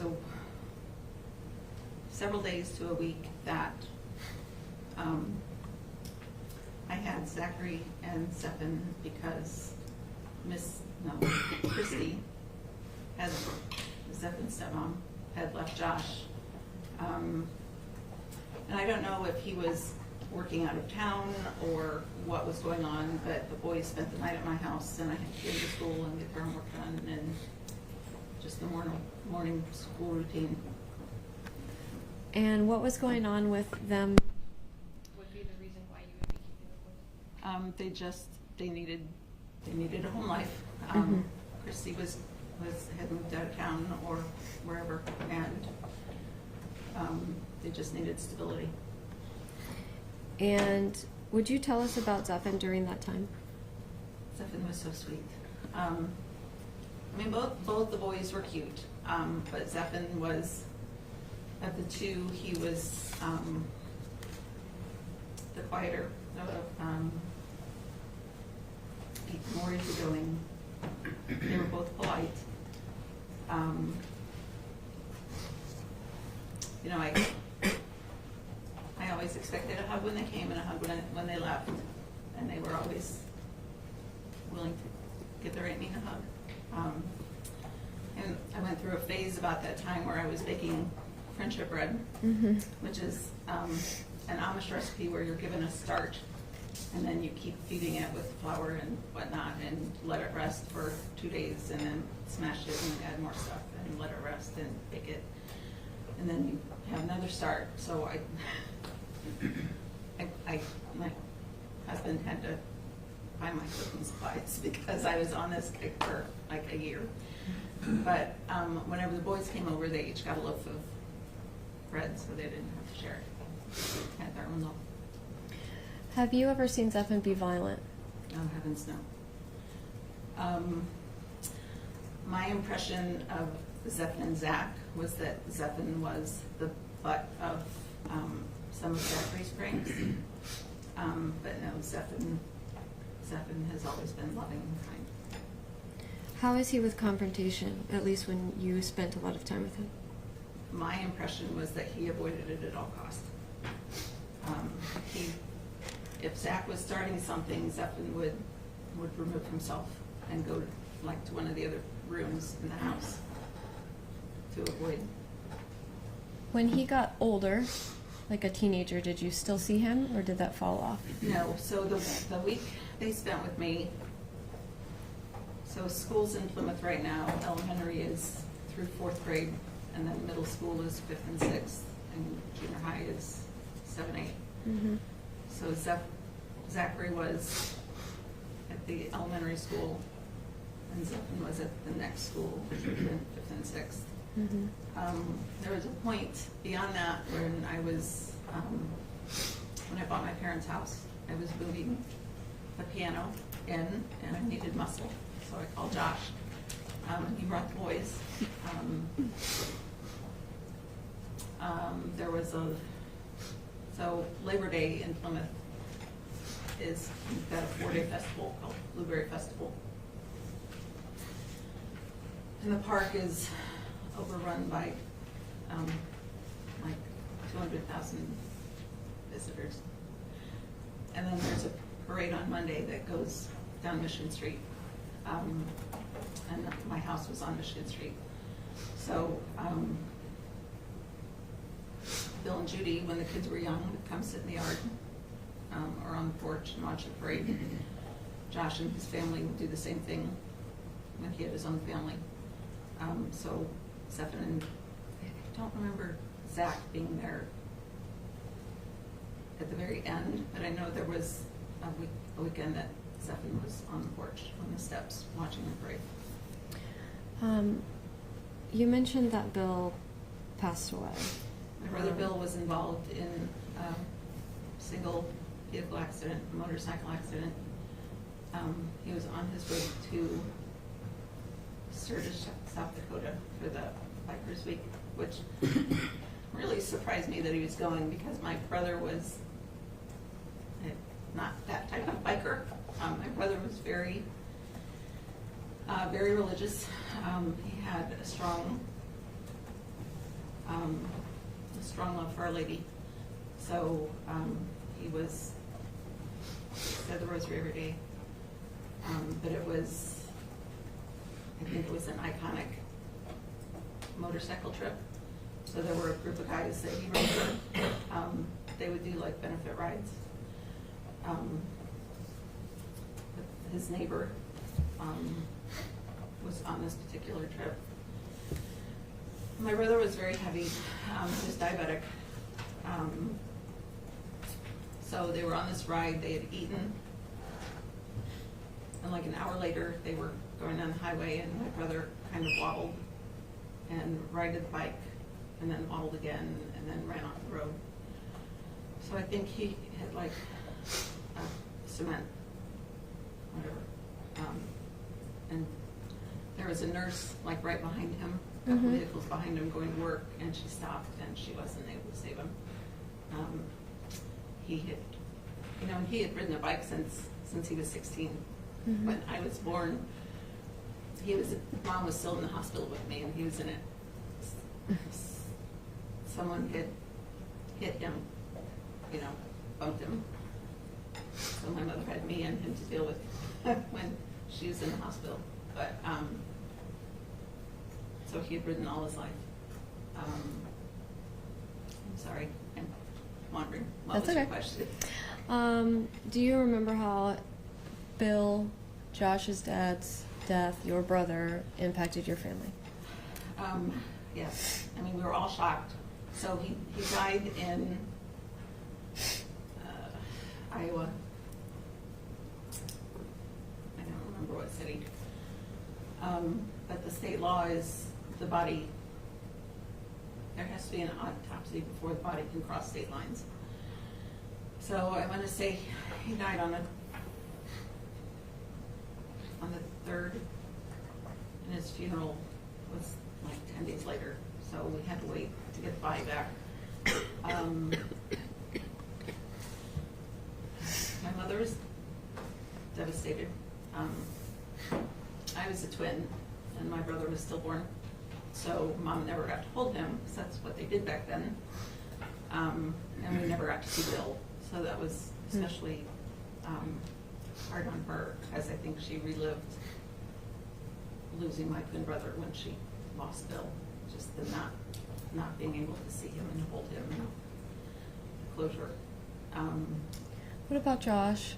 Do you remember how it impacted Josh? I remember at the gravesite, Josh stood at the gravesite after so the funeral was at church.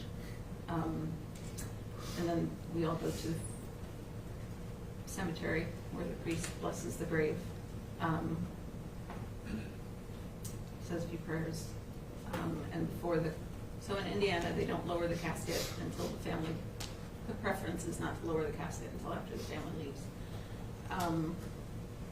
And Josh just stood by the casket for a long time.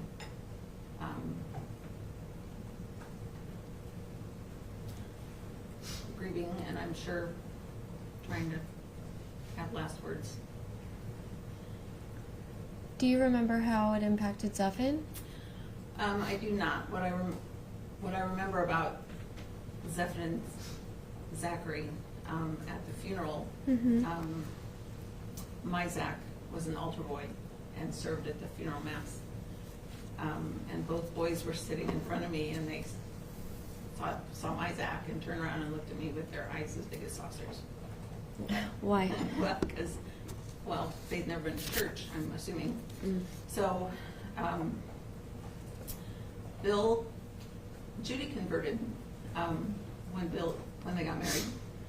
And she went to church every weekend with Bill for a long time. She was very good at making sure, and at some point she stopped going to mass, but she still made sure, like if Bill worked late because he worked out of town. So summers, he poured concrete for a concrete company. So summers were a lot of late nights.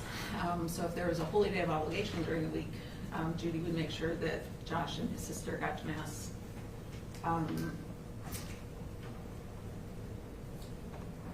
But Josh didn't continue that with his family. I don't know. I'm guessing they stopped going when they moved out of the house because Bill would have made them go if they were under his roof. So yeah, the boys never set foot in the church, I'm sure.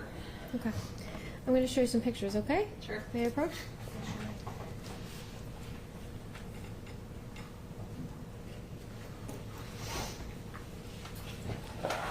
I've shown these to the state. I'm showing the witness what's been marked as Defense Exhibit 16 through 21.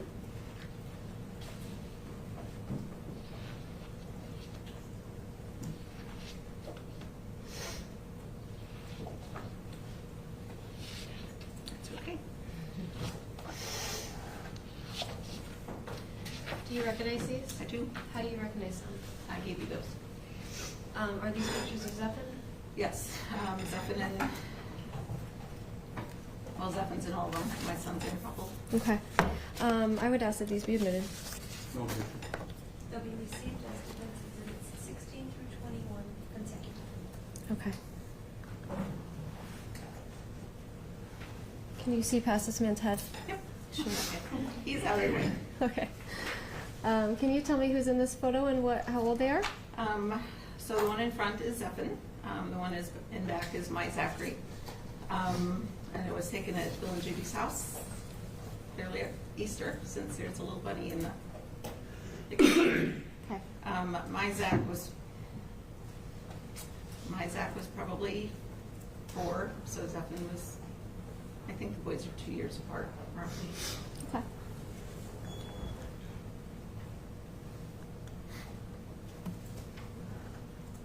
And what about that one? That is Zephan. And that's in 1997, so he's a little baby. Yes. Okay. And who's that? That is my Zach, holding Zephan at my house. Are they about the same age as the other picture? So they're, my Zach was born in 92, December. I don't remember when Zephan was born. But Zephan is clearly a newborn there. So that would have been the first time Zach held him. And I'm sure people picked up on this. You have a son also named Zach. Yes, and then Paul. Zephan has a different Zach as a brother. Correct. Okay. Correct. And is this also your son Zach and Zephan? Yes. Who's that? That is my niece, Michelle. So Luann was born in 58, so that's her oldest daughter, and she was babysitting for Zephan that summer. And what's that? That is a junior league football picture. Mhm. Zephan made the paper. Josh was very Josh was very big into football, and junior league football, and I want to say he coached that team, but I'm not sure. Okay. Last couple questions. Does your family have a history of mental health issues? So my oldest sister, I know 30 years ago, said that she was on an antidepressant and would never not take it. I also take an antidepressant, just as maintenance, because I get teary if I don't. As far as diagnoses, no. Joshua had. Let me ask you some questions about Josh. Since you were sister and brother with his dad, did you ever like babysit Josh or around him when he was a small child? Yes. So I babysat Josh and his sister all the time. There were 2 years that I gave Bill and Judy a gift certificate for free babysitting for the year. So I would have been in maybe junior high or high school. Bill did bingo, called bingo every Sunday night, and Judy worked in the kitchen. So I had the kids, I had Josh and Jess every Sunday, basically. And then if they wanted to go out for something between, which wasn't often, but I would keep the kids or go to their house and watch the kids. Did Josh begin to have some issues when he was around high school age? Yes. So can you tell us about that? There was one instance when he was in high school that his mom called me, which was, I didn't understand because she was working and felt she couldn't leave work. I was also working, but Josh had left school and they didn't know where he was, and they were concerned.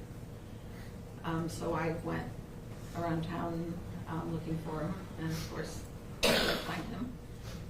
He ended up at a friend's house or girlfriend's house, and he had walked, and it would have been a couple miles. Was he ever violent? He pushed Judy down the basement steps. I don't know if it was a whole set of steps or part of the steps.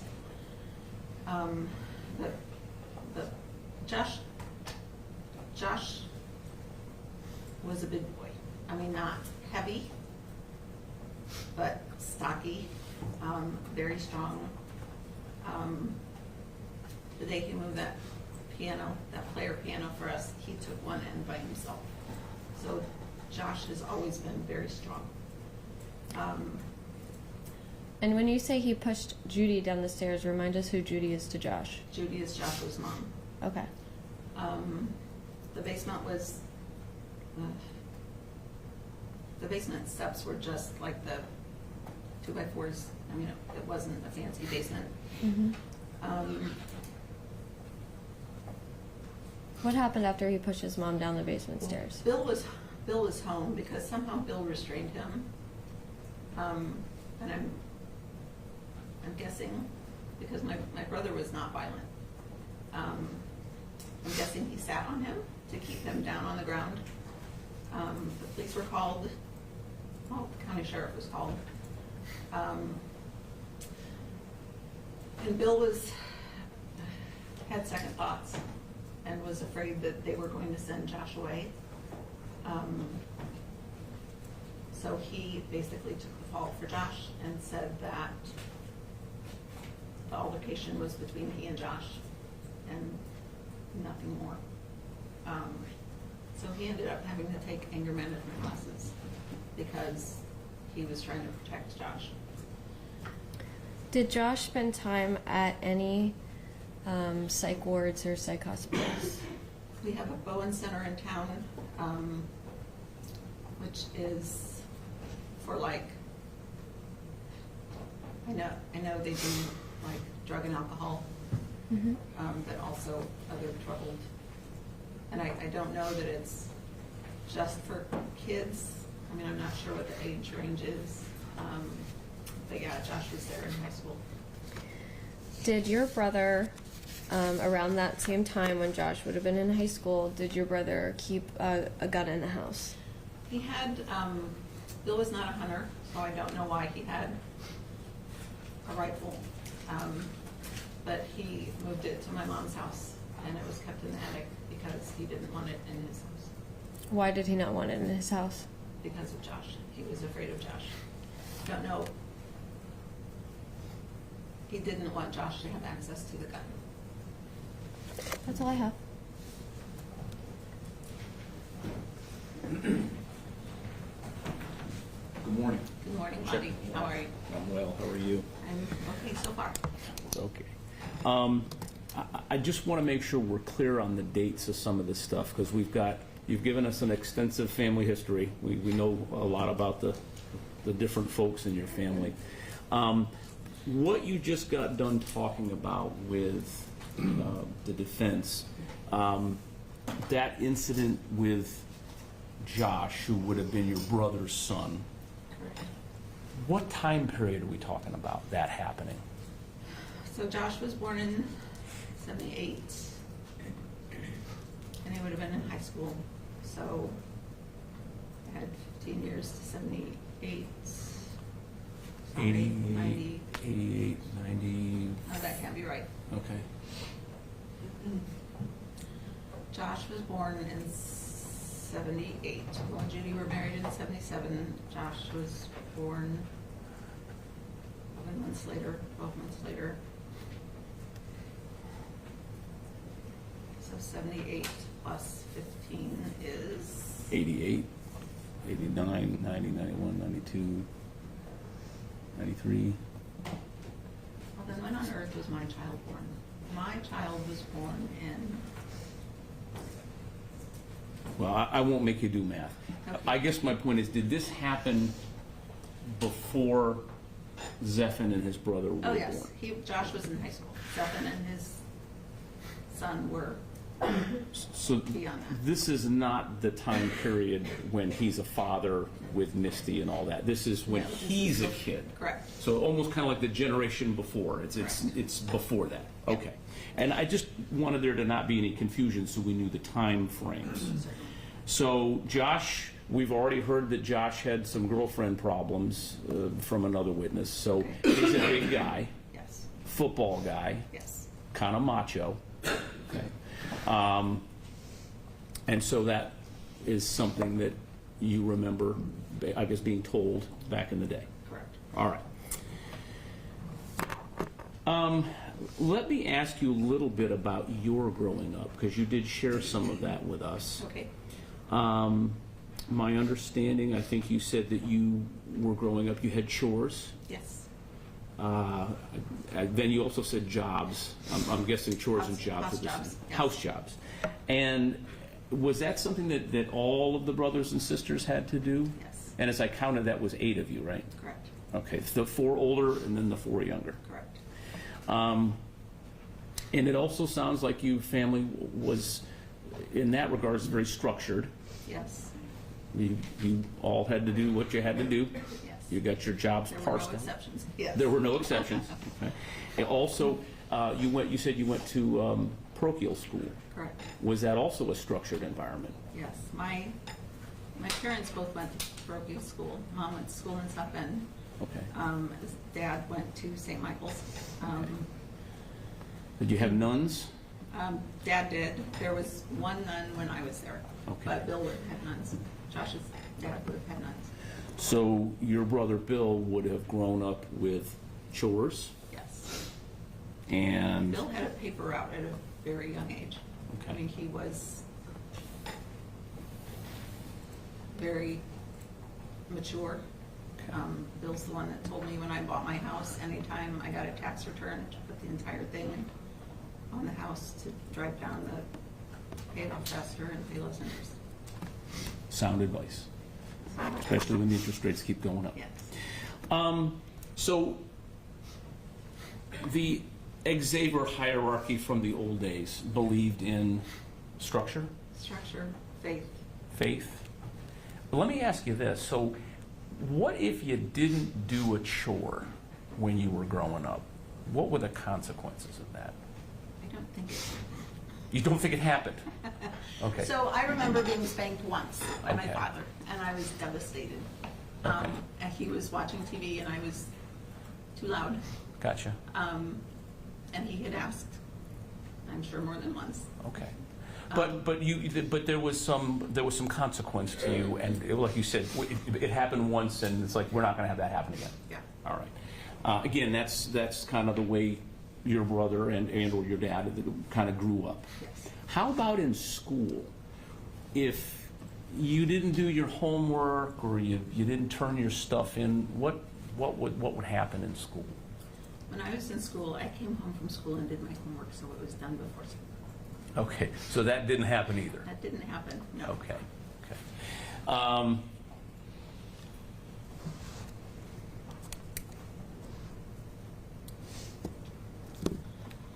When you look back at the 8 of you, and I know some things happened, your brother passed in a motorcycle accident, and things happen in life.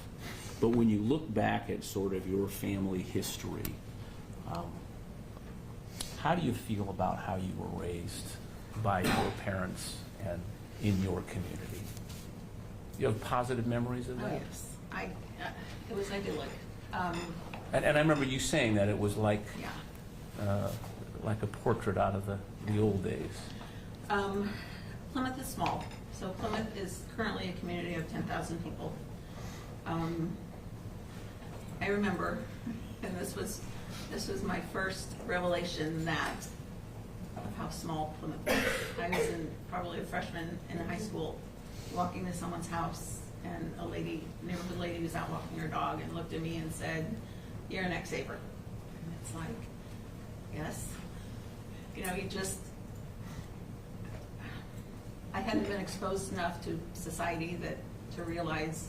I mean, you walk down the street in Plymouth and you say hello to everybody you pass. But I didn't realize that we were recognizable. We all look alike. Okay. And has that passed down through generations? For example, Josh has, doesn't he have, you said he was a big dude, but he's also got eyes, He's bright got- blue eyes, and... Well, I don't know where those blue eyes came from. Okay. Yeah, But he's... Joshua has the Xaver nose. Yes. Okay, so he's an Xaver. Yes. And And I told my son when he was growing up, I said, don't do anything you don't want me to know about, because I will hear about it. But that's just Plymouth.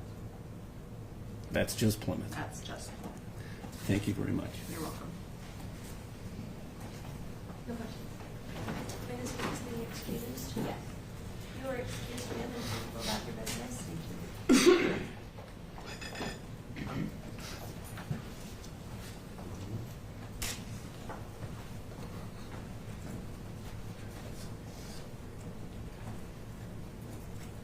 Is the next witness after lunch? Ladies and gentlemen, we'll go ahead and take our lunch break. I will ask you to return at 1 o'clock, so you get a little bit longer than an hour. And please, as always, discuss the case or allow anyone to talk to you